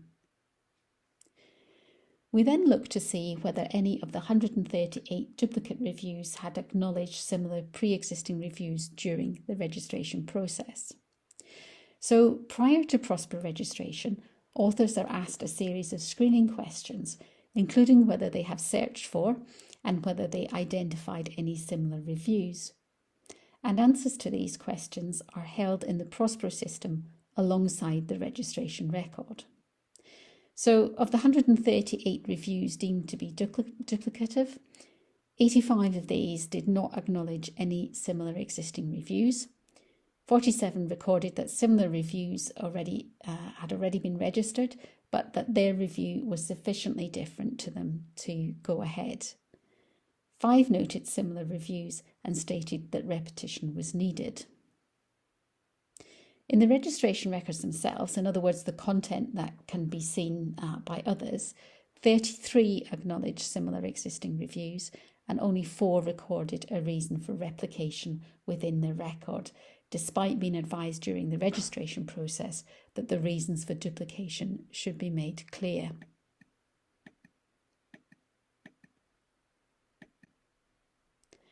To further understand the reasons why people duplicated existing reviews, corresponding authors were contacted by email and asked to complete a short, simple questionnaire to provide some additional information. They were asked whether they had searched PROSPER prior to registration, whether they identified any similar reviews, and where relevant, why they believed their review to be sufficiently different from an existing review to go ahead, or why they believed that replication was needed. And 41 responses from 12 countries were received.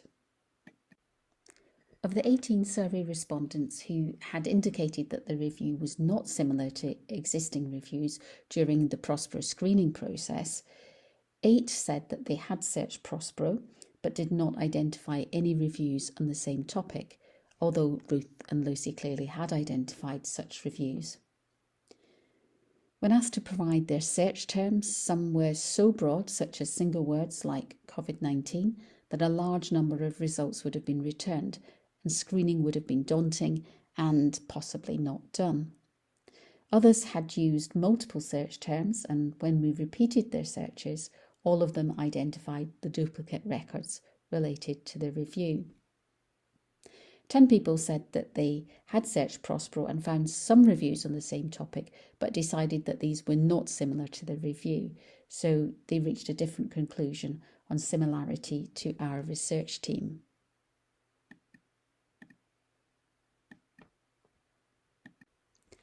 All of the 21 respondents who, at screening, had recorded that their review was sufficiently different to existing reviews, and the 2 who had recorded that repetition was needed, said that their searches found some or all of the reviews that we had identified as duplicates. But none of them had noted reasons for duplication in their registration record. And one of the reasons that this matters is that knowing the rationale for replication may help evidence users assess which forthcoming review to trust and whether or not to act on the first available review or to wait for one that may have made a good case that it will be more reliable. And that might have been something that was particularly useful during the early months of the pandemic. Peer reviewers and journal editors may also find such information valuable when they're deciding whether to publish a review when they know that a similar one exists. So while replication may be justified, it is important to record the reasons for doing so. This slide shows the reasons given for replicating, including having different PCOS, objectives or planned analysis, differences in the databases searched, poor quality of already registered reviews, a need for updating given the rapidity of emerging studies, there being no systematic reviews completed or published at the time of their registration, and so I guess no guarantee that those reviews would indeed be published. And straightforwardly, that replication was needed to confirm or refute previous review findings. A surprising number of duplicate reviews lacked external funding. 88% of respondents said that they had no specific funding for their review. Given that these are reviews on topics related to COVID-19 that may be slightly different from the general situation, unfunded reviews may have been initiated due to an altruistic desire to do something to help and to contribute to pandemic research. And at least early on, many funders were not set up to make rapid funding decisions. The number of reviews lacking external funding is, however, concerning, as these reviews may have lacked the level of scrutiny afforded by the funding application process, including rigorous peer review, a requirement to demonstrate competence and sufficient expertise and experience in conducting systematic reviews, the need to include topic experts in the team, and indeed due diligence in checking for similar reviews. Although not formally assessed, low quality and lack of clarity in registration records was noted, often making it difficult for Ruth and Lucy, who are experienced systematic reviewers, to assess whether reviews were duplicative. And of course, the same applies to register users, who may find it difficult to determine if an existing review is similar or identical to their proposed new one, and this may therefore lead them to going ahead and contributing to unnecessary duplication. Although it could be argued that it might be reasonable to assume that a poor quality registration record may also indicate the likelihood of a poor quality review, and such that the new review can be justified for that reason. It really should be in everybody's interest to produce a clear and good quality registration record.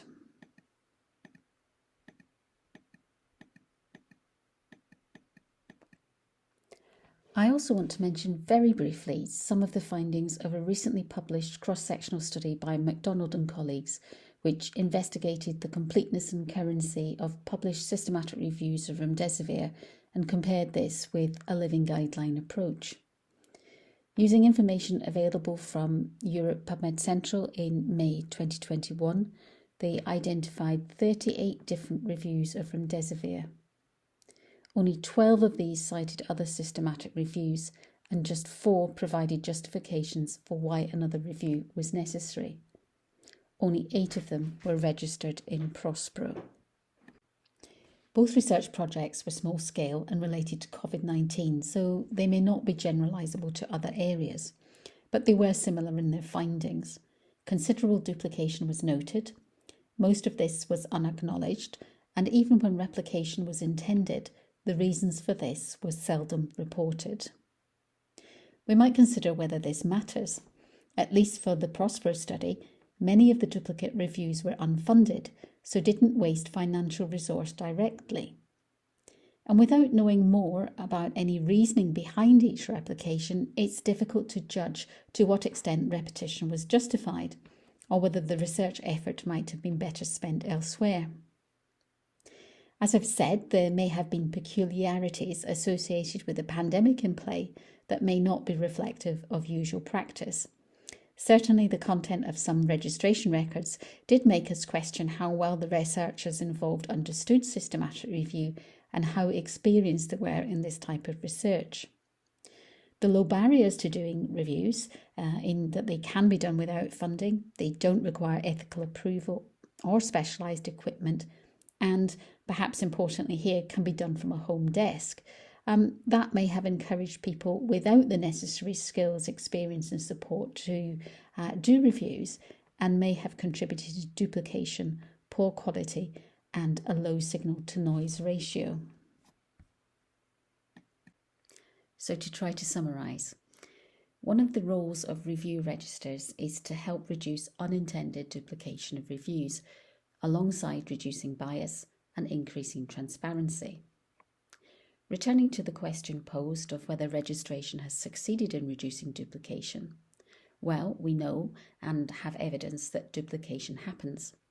Reviews which duplicate already registered reviews are registered, and reviews which duplicate already published reviews are published, irrespective of whether they've been registered or not. On the other hand, we know anecdotally that after searching registers, some research teams do switch their efforts rather than duplicate reviews. But we don't really know the extent to which registration has reduced unnecessary duplication and how many potentially redundant reviews have been avoided, as we don't have an easy way to capture information about how many people desist from unnecessarily repeating a review. I think we need to remember that Prospero and other registers are tools designed to support the research community engage in best practice.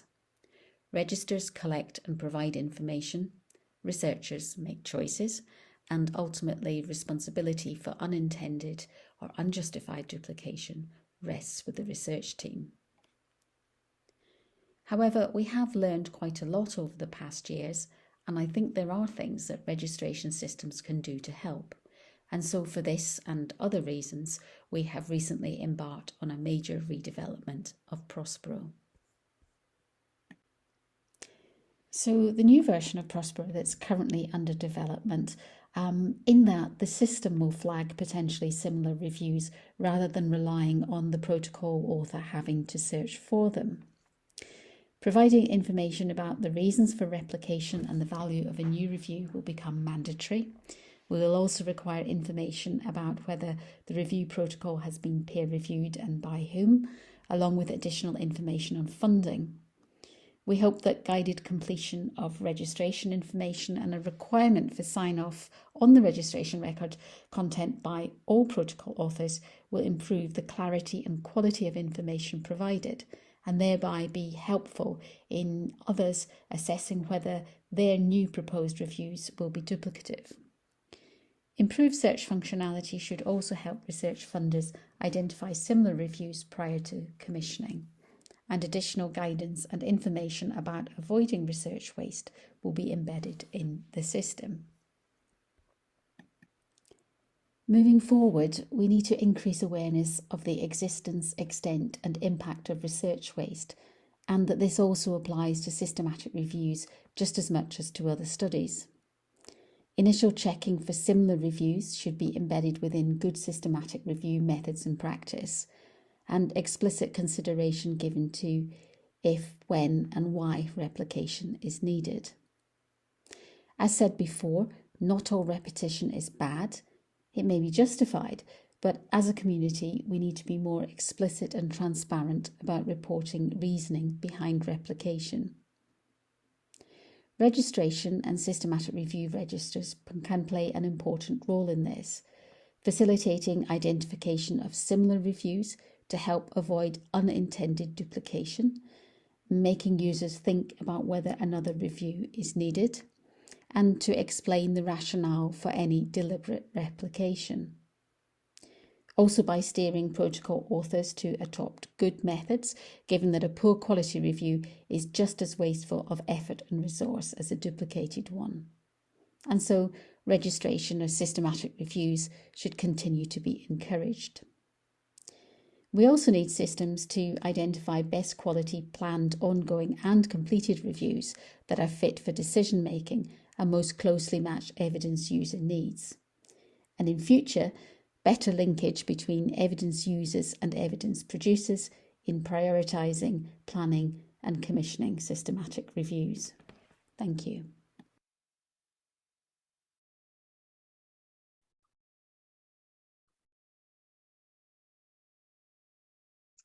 Okay, we'll now transition to our second speaker, Dr. Livia Puljak, who is a professor at the Catholic University of Croatia and head of its Center for Evidence-Based Medicine and Healthcare. She was the inaugural director of Cochrane, Croatia, and her research interests include research methodology, evidence-based medicine, and clinical epidemiology. She will be speaking about how to avoid redundancy in systematic reviews. Dear colleagues, hello. My name is Livia Puljak. I come from Croatia, and I will talk about some ideas how to avoid redundancy in systematic reviews. So first, let me start with some definitions. So what is a systematic review? And there is no consensus definition. A few years ago, I studied this question with my colleagues and we analyzed multiple sources and how systematic review is defined by those sources. And we found some different and vague definitions of what is a systematic review, and that these definitions are often using unclear terminology, such as clear, explicit, and systematic without further elaboration. So when addressing anything related to systematic reviews, in this case, redundancy, we should first ask what is a systematic review. So this is one aspect that we can certainly improve in the field of research methodology, is to come up with a consensus definition of what is a systematic review, and then only consider these questions in reports that are truly adhering to this consensus definition of a systematic review. Then there is a question, what is redundancy? Because there are also some ambiguities about that in the literature relating to systematic reviews. So I checked the Cambridge Dictionary, and redundancy is defined either as a situation in which someone loses their job because they're not longer needed, or what is relevant for our talk today, a situation in which something is unnecessary because it is more than is needed. So in our case, redundancy in systematic review would mean more systematic reviews than are actually needed. When we go through literature and information available, then we can see that this redundancy is mentioned in multiple aspects.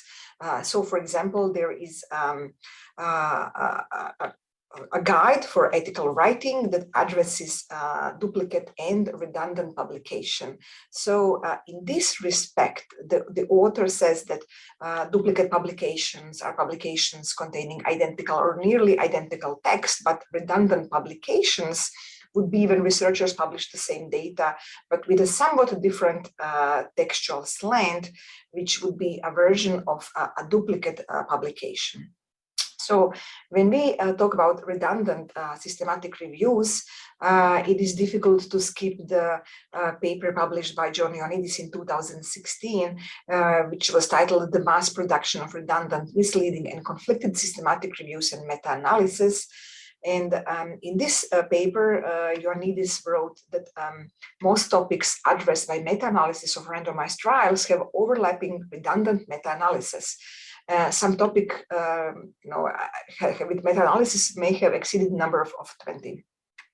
So in this case, for example, you can see that the terms overlapping and redundant are used as synonymous.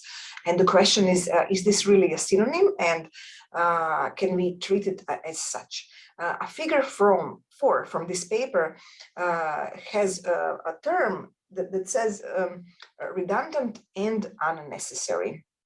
So if we have redundant and unnecessary, the question is redundancy always unnecessary? Then we also have a 2013 paper published by David Moore, in which he wrote that not all duplication is bad, and that some replication is needed and also essential, because, for example, if we have results that cannot be replicated, then this is bad for science, because, and you're already aware of the replication crisis.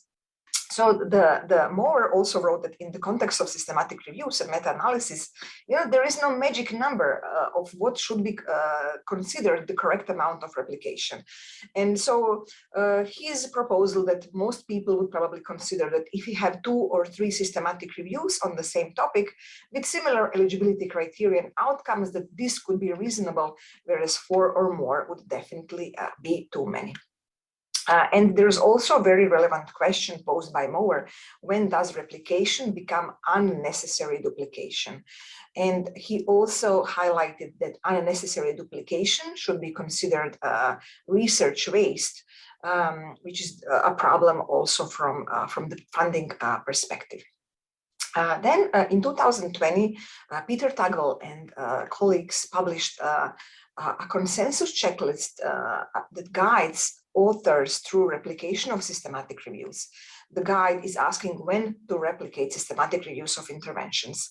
And in this paper, the group has acknowledged that terminology and conceptual framework for replication were not standardized, and they proposed two types of replication. So one would be a direct replication, which would be defined as purposefully repeating to verify the findings of the original research question, and conceptual replication. So this conceptual replication would be different than the direct replication in terms of on purpose broadening or narrowing the research question in existing systematic reviews. For example, defining a broader or more focused populations, intervention type settings, outcomes, or study designs. Recently, David Pieper and I have argued in a commentary published in Journal of Clinical Epidemiology that the problem with conceptual replication with this definition is that when authors investigate the same research question, but they use modified methods or modify the research question, it is not realistic to expect true replication. And then there is a question whether this conceptual replication should be considered replication at all.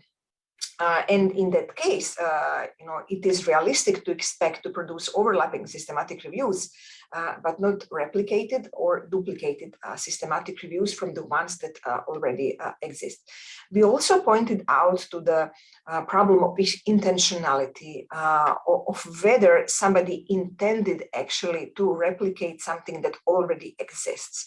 Because something that we will define as redundant or overlapping or duplicate, maybe people did not do it intentionally. Maybe they did not do it on purpose. Maybe they were simply not aware that there is a systematic review which is the same or very similar to theirs. For example, maybe they did not search literature, or they did not search it adequately, or they did not analyze registries such as Prospera. And I would also like to highlight again, in addition to what Moore wrote, that there is some value in redundancy, because in research, it is important to recognize that some redundancy is good and it should be considered a feature of the system and not the bug. But then we are coming back to the Moore's question of how many redundancy is acceptable. So what would be the potential solutions for too much of the same? Some solutions that I would like to propose are solutions that could be imposed on multiple levels. So for example, there are some gatekeepers actions that could be imposed. So as you are all aware, in 2005, International Committee of Medical Journal Editors decided that clinical trials need to be registered prospectively. So for example, maybe journal editors as gatekeepers can also impose mandatory registration of systematic reviews. It is currently considered a good practice, and it is included, for example, in methodological expectations, in checklists of methodological quality of systematic reviews, but this is not mandatory. Also, another action that could be done by gatekeepers is to simply reject systematic reviews that are recognized as clearly duplicate, redundant, or unnecessary. Then, secondly, I recognize the need for further methodological research in this field. So, for example, modifying existing checklists to include a justification for a new systematic reviews, developing methods for evidence-based research monitoring, which is done within this cost action. And then also defining conclusiveness. This means to define what does it mean that a systematic review is conclusive and that we do not need further research in this field of any kind. And also, I think we need interventions that will help all of us, all of the stakeholders in the research ecosystem, that would help all of us to adopt the existing methodological advances. And last but not least, I think we need education of researchers. So let's go through some of these ideas. So for example, mandatory registration of systematic review protocols. if we impose this, and if there is indeed mandatory registration, so the next question would be where to register, because there are multiple registries that authors can use. We don't have a single registry. So even if one goes to a registry such as Prospero, maybe this individual searching for registered systematic reviews would not find all the protocols that there are available out there. Because even though Prospero is most widely known currently, it has its own challenges.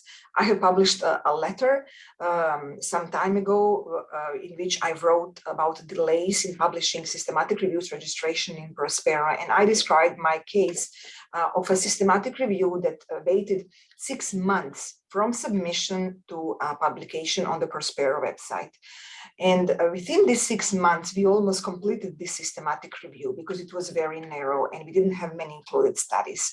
So this means that if somebody was looking for a systematic review protocol on our topic, they would not be able to find it during those 6 months that we have waited to register it publicly in the Prospero website.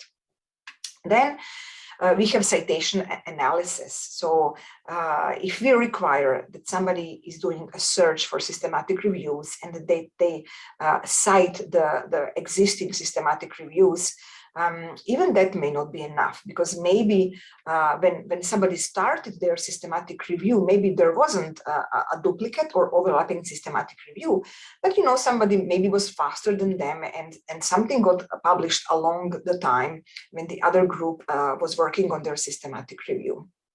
Because to make sure that nobody has conducted a systematic review such as yours, in theory, you should continuously search the literature to find if maybe somebody has registered or published something like you have in the meantime. And we have already addressed citation analysis as a method for EBR monitoring in this cost action. So citation analysis is defined as an examination of the frequency, patterns, and graphs of citation. And we have published a systematic review recently. This was published this year in the Journal of Clinical Epidemiology. We found 27 studies that have used citation analysis. And what we found is that these studies have approached this method of citation analysis in different ways. And these studies, it appeared that they have defined their outcomes in different arbitrary ways. And that we need future work on consensus methods about how to monitor the EBR and how to do citation analysis. Another point which needs to be further discussed in the research field is how to define what is a conclusive systematic review, meaning when do we have enough or sufficient data that we no longer need primary research or new secondary research, new systematic reviews. But we simply don't know because there is no consensus and there is not much work in this field.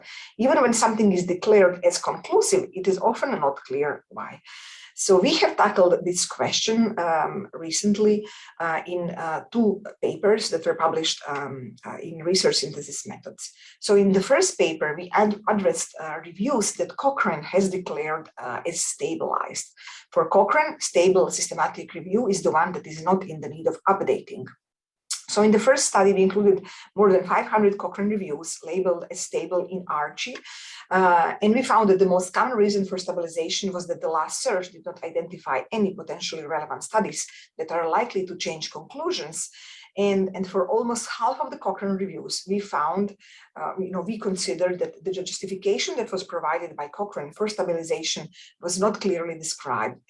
It was not sufficiently informative to make, to conclude why was this actually stabilized.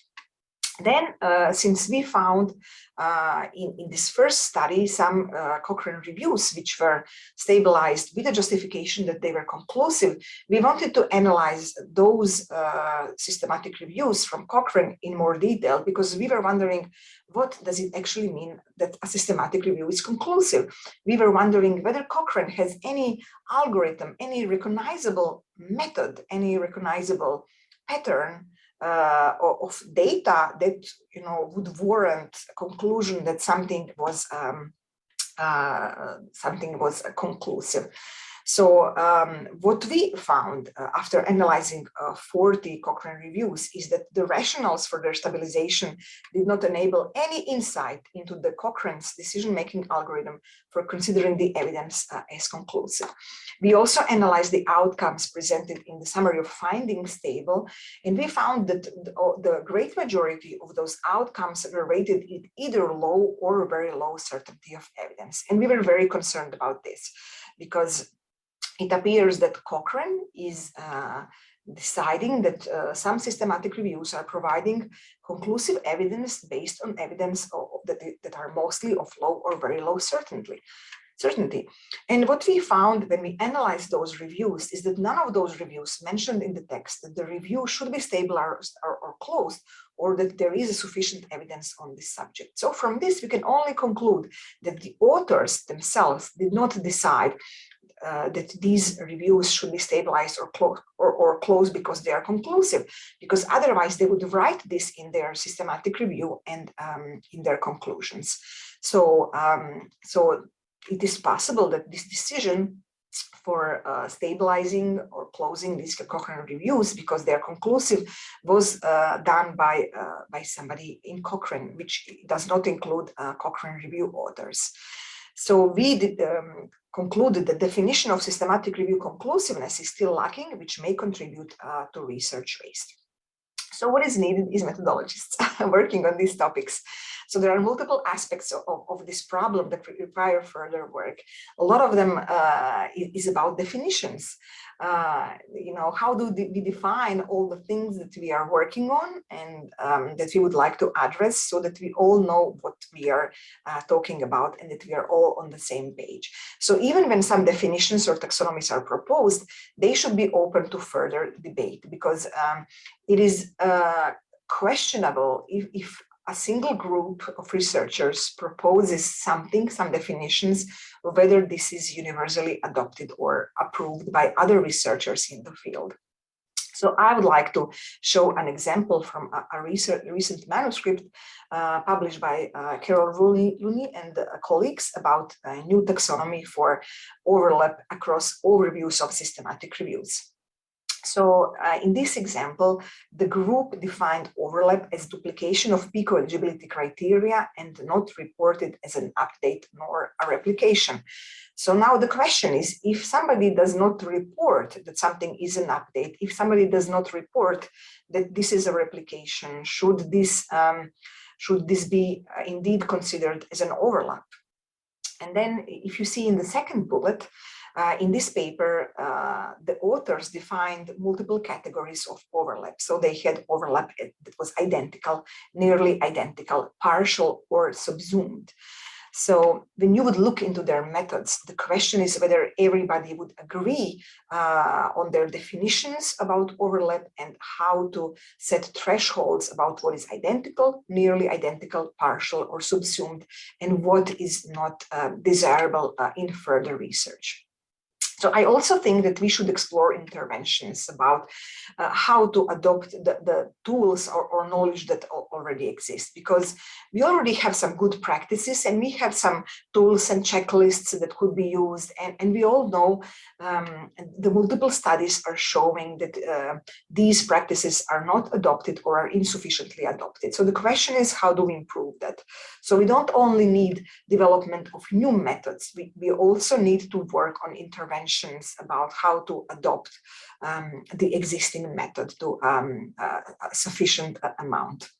So as we said in our recent meeting in Bratislava from the Cost Everest, there's a lot of hard work ahead for colleagues working in the field of research methodology, and everybody working in this field, will have plenty of topics to address in future.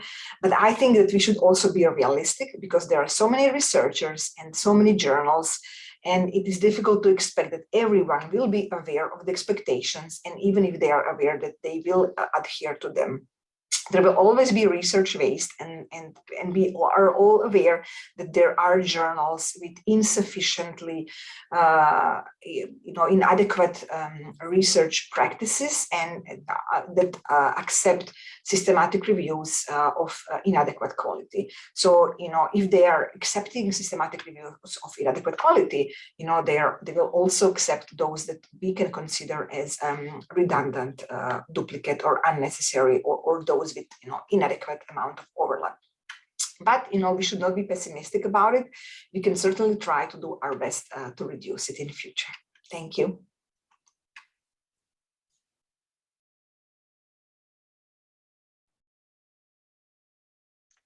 Thank you very much to both of our speakers for those excellent presentations. We'll now open up for the Q&A.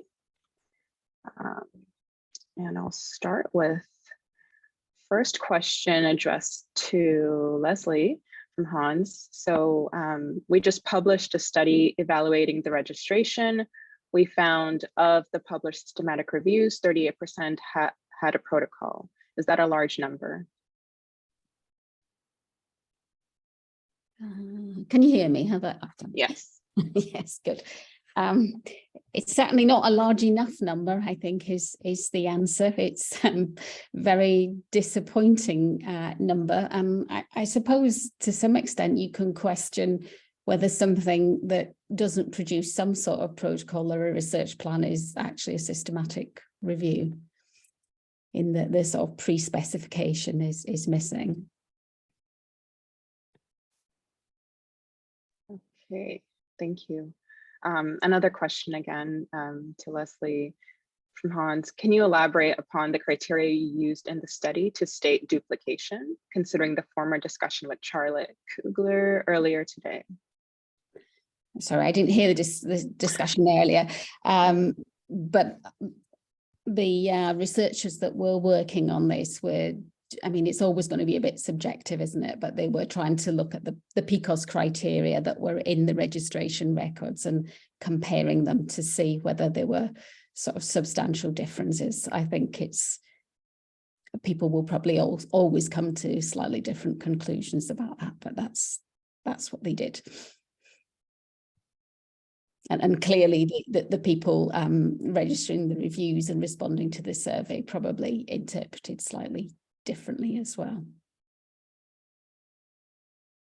Okay, another question here from Karen Robinson. So given how quickly systematic reviews were being registered, how did you account for timing in determining duplicates and responses from those flagged as duplicates? For instance, could their search have missed a protocol subsequently registered that then prompted your team to flag as a duplicate?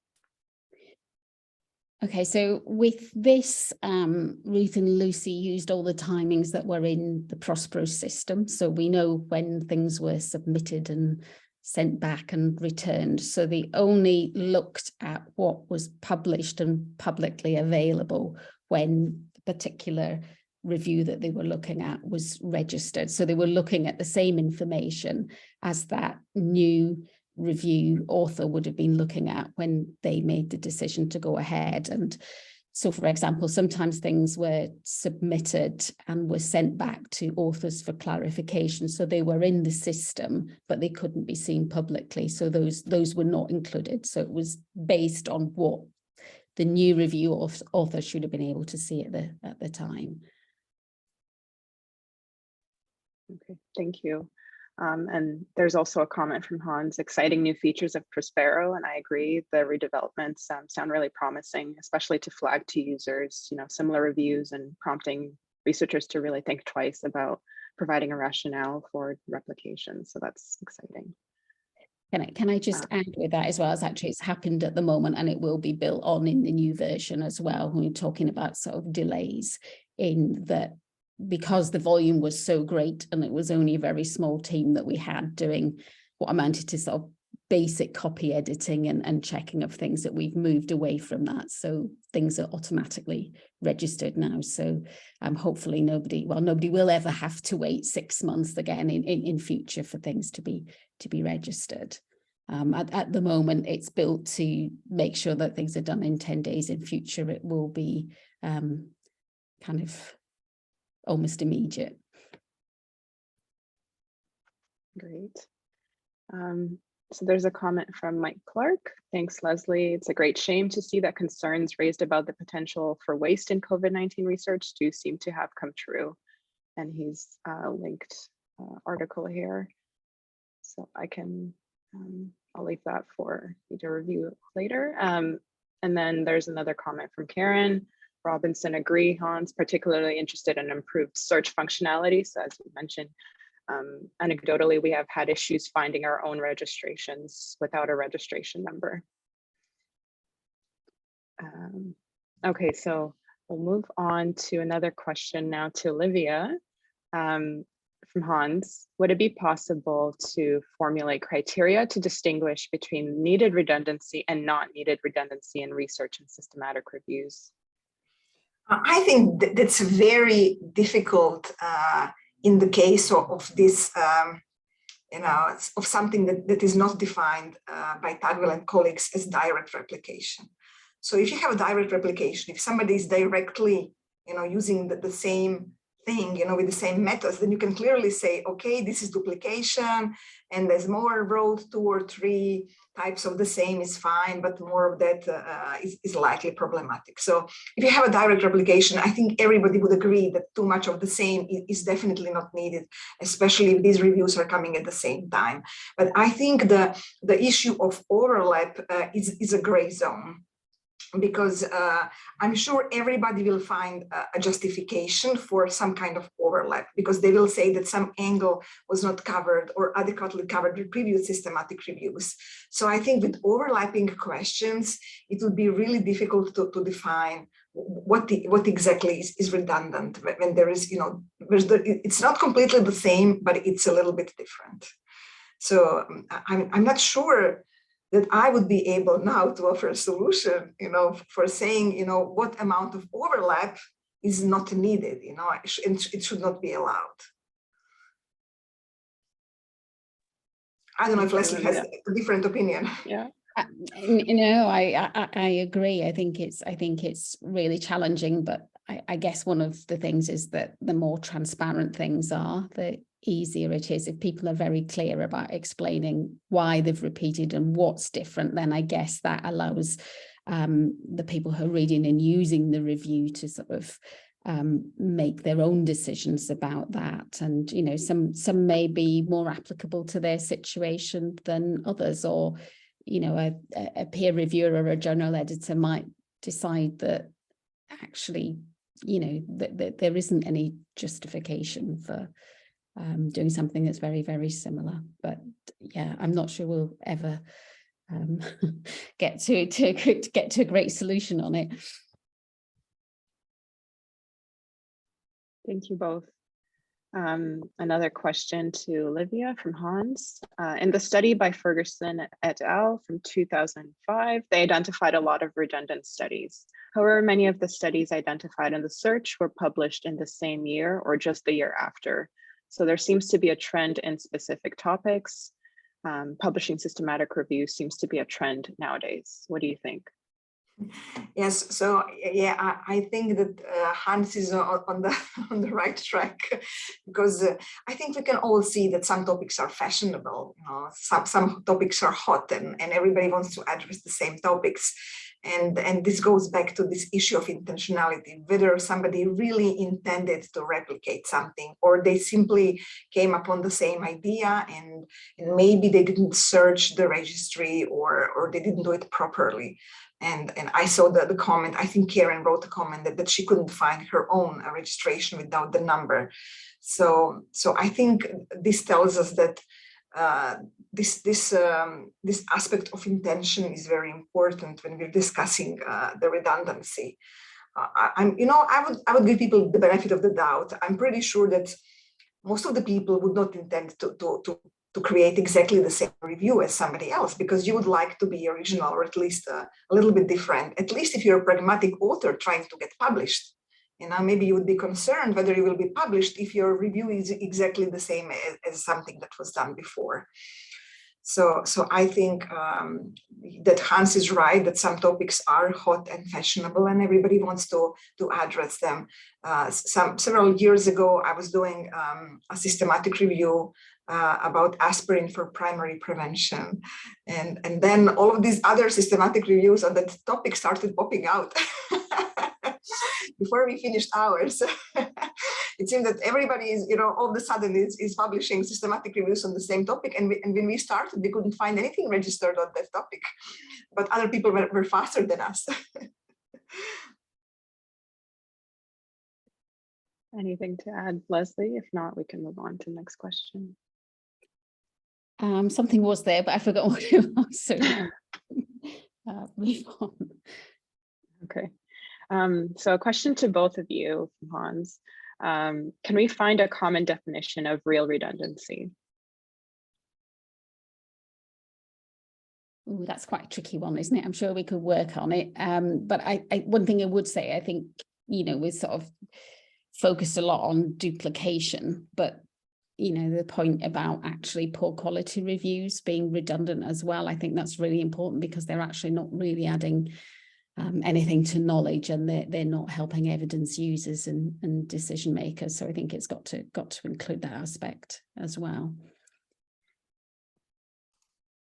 Yeah, I agree that it's a challenging topic, and as I said before, I think the direct replication using the exactly same methods and having more than few of those, more than the healthy amount of replication would be too much. But then how do we ensure that people are aware of this?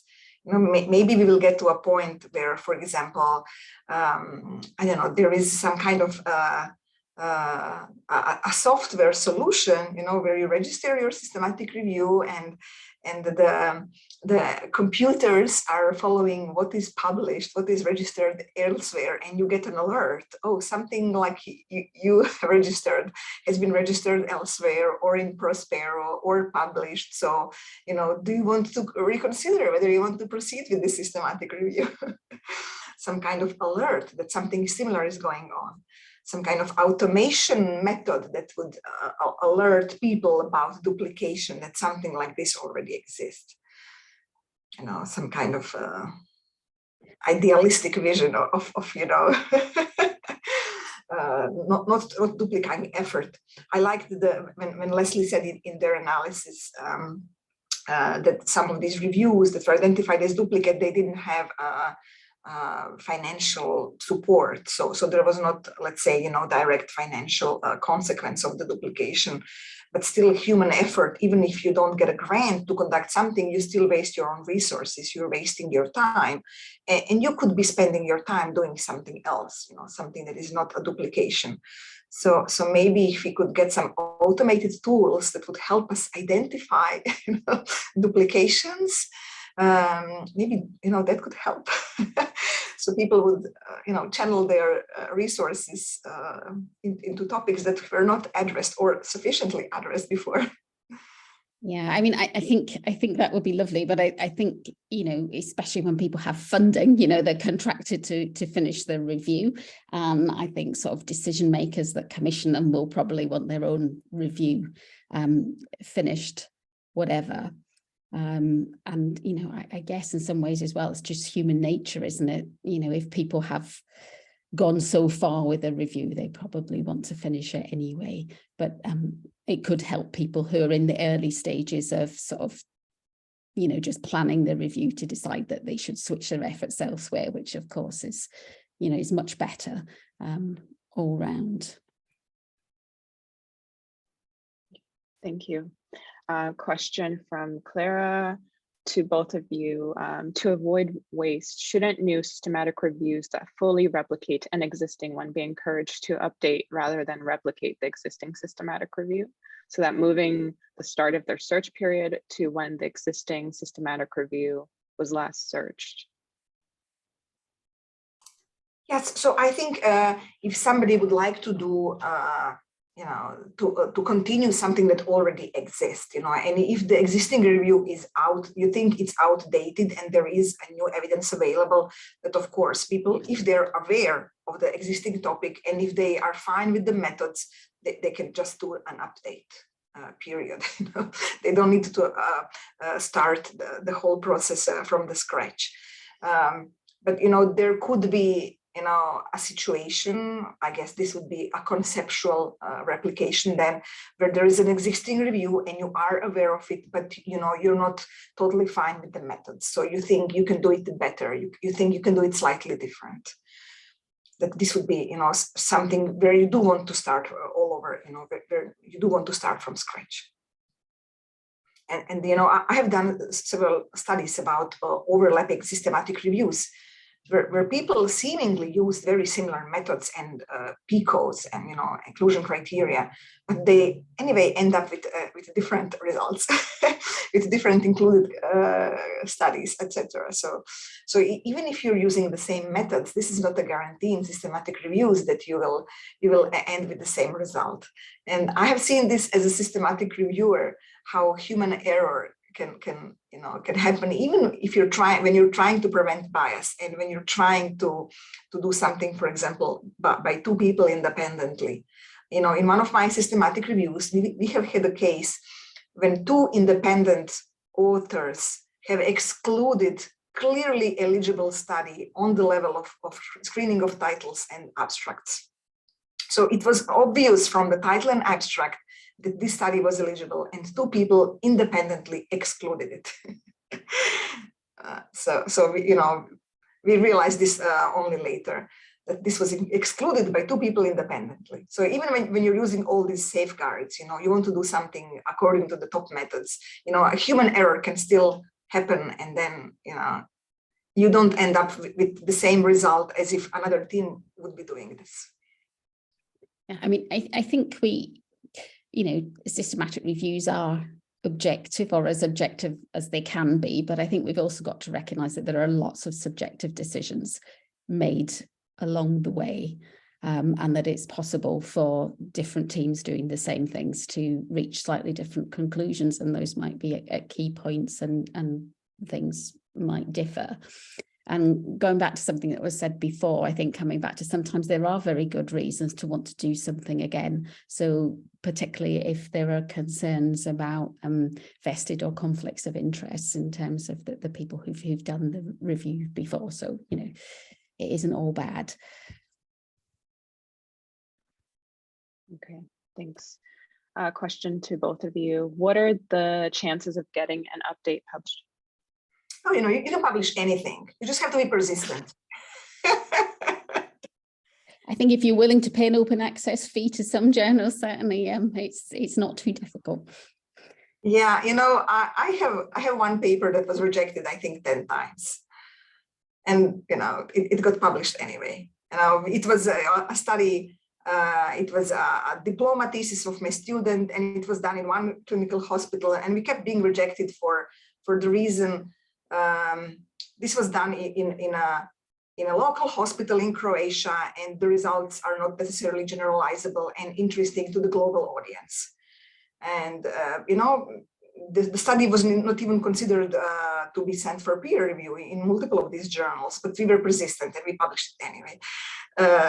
So I think, if you have an update that is actually meaningful, not just, adding one more study and saying, we have one more study with 10 people and nothing is changed in the results.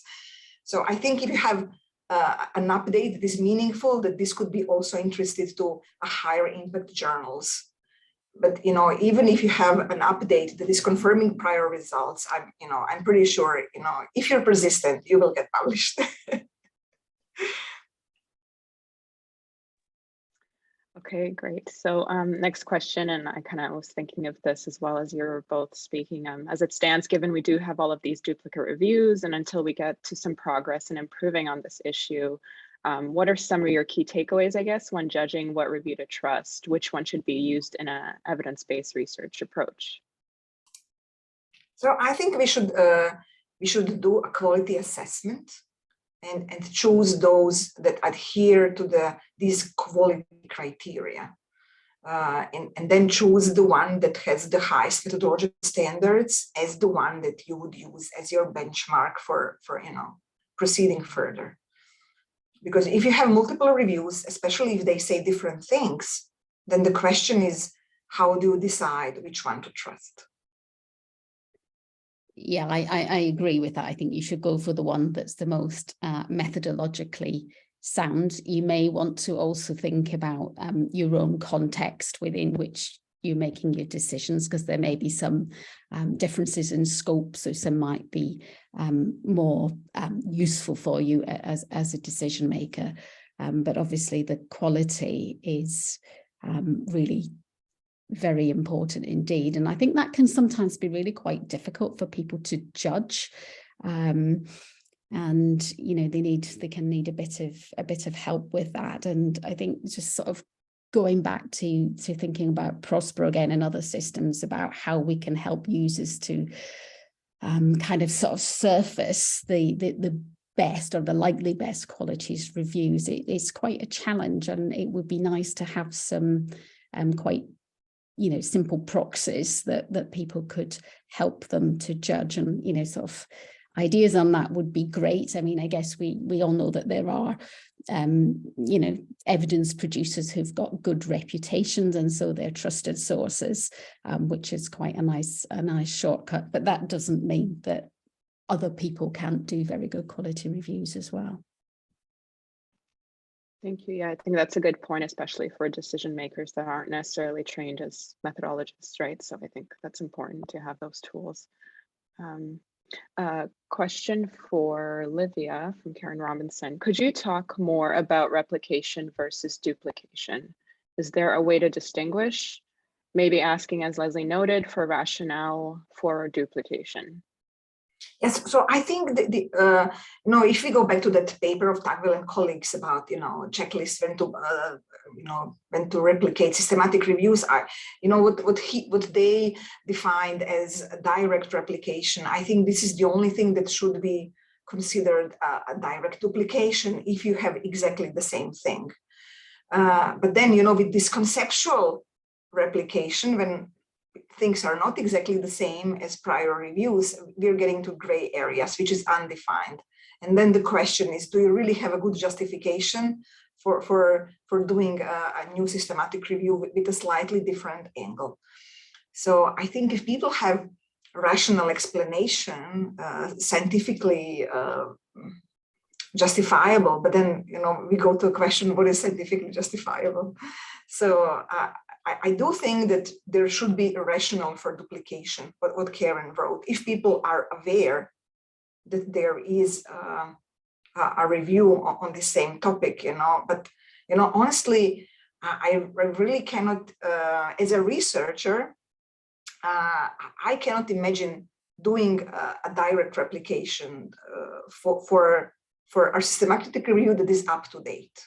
If a systematic review is published today, and if I think it's fine, as a researcher, I don't think I would have any incentive to try to do the same review if I think that the existing one is fine. Maybe I would try to do this systematic review again if I think that something was wrong with their methods, if they made something wrong. So I don't think that people are actually motivated to do direct replication. This could be an error. I mean, either they didn't find this, or when they started, this didn't exist. Maybe they didn't, search the Prospero properly. So yeah, I would like to think that this direct replication is usually not intentional. I think it's also a bit different for systematic reviews, isn't it? And a lot of this comes from bench science, where replication is really important because sort of small differences in experimentation can make a big difference. So I think it's slightly different with evidence synthesis. Yes, yes, and I see that the Karen made a comment that that in some fields this is expected, just like Lesley said, you know, if you're doing bench science or I don't know, in any other experiments, you know, we all know that there have been many studies published in the field of psychology, for example, that you cannot replicate later, you know, when you do subsequent studies. So definitely the concept of replication is not the same if you're doing evidence synthesis or if you're doing some other kinds of research. But it has been suggested that even in evidence synthesis, a little bit of replication is okay, but a little bit, not a lot. Okay, these are excellent questions. Another one from Claire Vale. So we have often found that the first reviews published on a topic have been done in a hurry and not always the best methodologically. Whereas to do things comprehensively using best methods, it takes more time. We have then sometimes found it hard to publish as journal editors feel the topic has already been addressed. Do you think there is anything that can be done more than is already done with journals? So if you have a good justification, you know, why you would like to submit your manuscript, even though, you know, there's something like this recently published, that the journals and peer reviewers should take into account your rationale. Because if a systematic review has been published and as the comment implies, the methods were not up to the best standards, then you do have a rationale why the editors and peer reviewers should consider your study. But then here, there's also another question that we are facing as researchers is the aspect of novelty. There are some journals that are only interested in novelty. But there are also, so those kinds of journals, if they're only looking for novelty, then maybe they will not even consider a new systematic review that is trying to improve on something which was not adequate. But then there are so many journals now which clearly say in the instructions for authors that they are not focused on novelty, but they're focused on appropriate methods. So then I think it's a matter of finding a good home for your review, which is trying to rectify some, you know, inadequate reviews that have been published previously. So again, persistence. Anything to add from your end, Lesley, on journal perspectives? Not really. I mean, it is a problem, and I agree with all that's been said.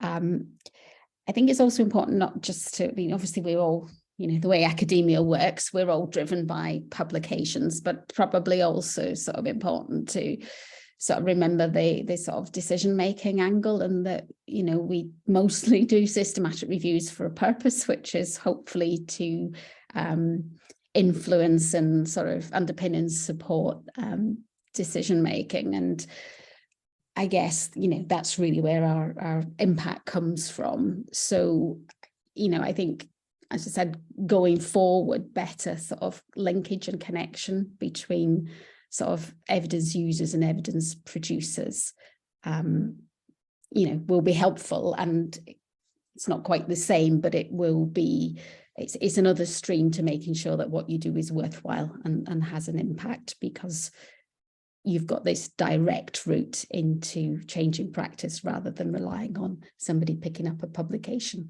and acting on it. Absolutely, thank you. I have a question. So I was wondering, is there any concrete evidence that you're aware of that has been published on the potential harm of duplicate reviews and how this impacts healthcare downstream, so that that case can also be made to funders? Well, the question is, how do we define harm? So we could define harm as wasting resources. That, you know, we could have been addressing a relevant question instead of repeating and doing something which is not necessary. So I think harm could happen if the systematic reviews were not done adequately, and then they provide conclusions which are not trustworthy, and these conclusions can then trickle down to guidelines that are not informed by adequate evidence synthesis or decisions in clinical practice. So our job is, as people working in the field of research methodology, is to make sure that we have great research, and then the great research will translate into, good health, better health. So if we have inadequate evidence, then this could be harmful for health of people, for bad decisions. But if there is a duplication that was done adequately, I don't think there's harm in that scientifically and in terms of health of people. But there is harm in wasted resources. We could have been doing something else during that time. I mean, I think the harm comes from the poor quality reviews that are misleading, rather than the fact that there's more than one of them. And I suppose I think it says at the end of the day, we're not going to fix this completely, and maybe it doesn't matter too much as long as we can find the best quality reviews and act on those. And people do reviews for lots of different reasons. Some of them are, possibly just training. I'm sure that most people now do chapter 1 of their PhD thesis as a systematic review.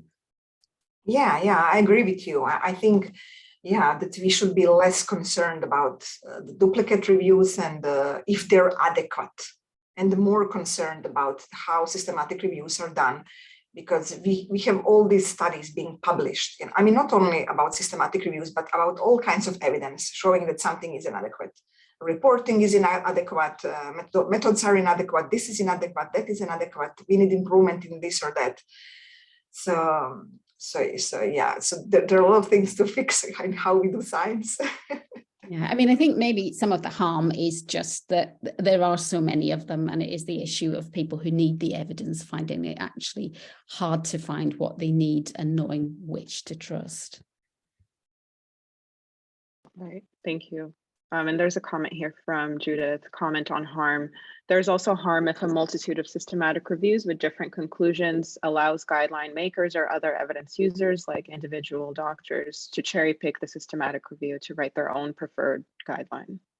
I think that's a great point. Oh yes, definitely. And this can also be, misused not only by guideline makers, but as it was mentioned earlier, that could be potential bias related to funding. If somebody has a vested interest in results of a systematic review, you could produce a systematic review and then use it as evidence to send your message.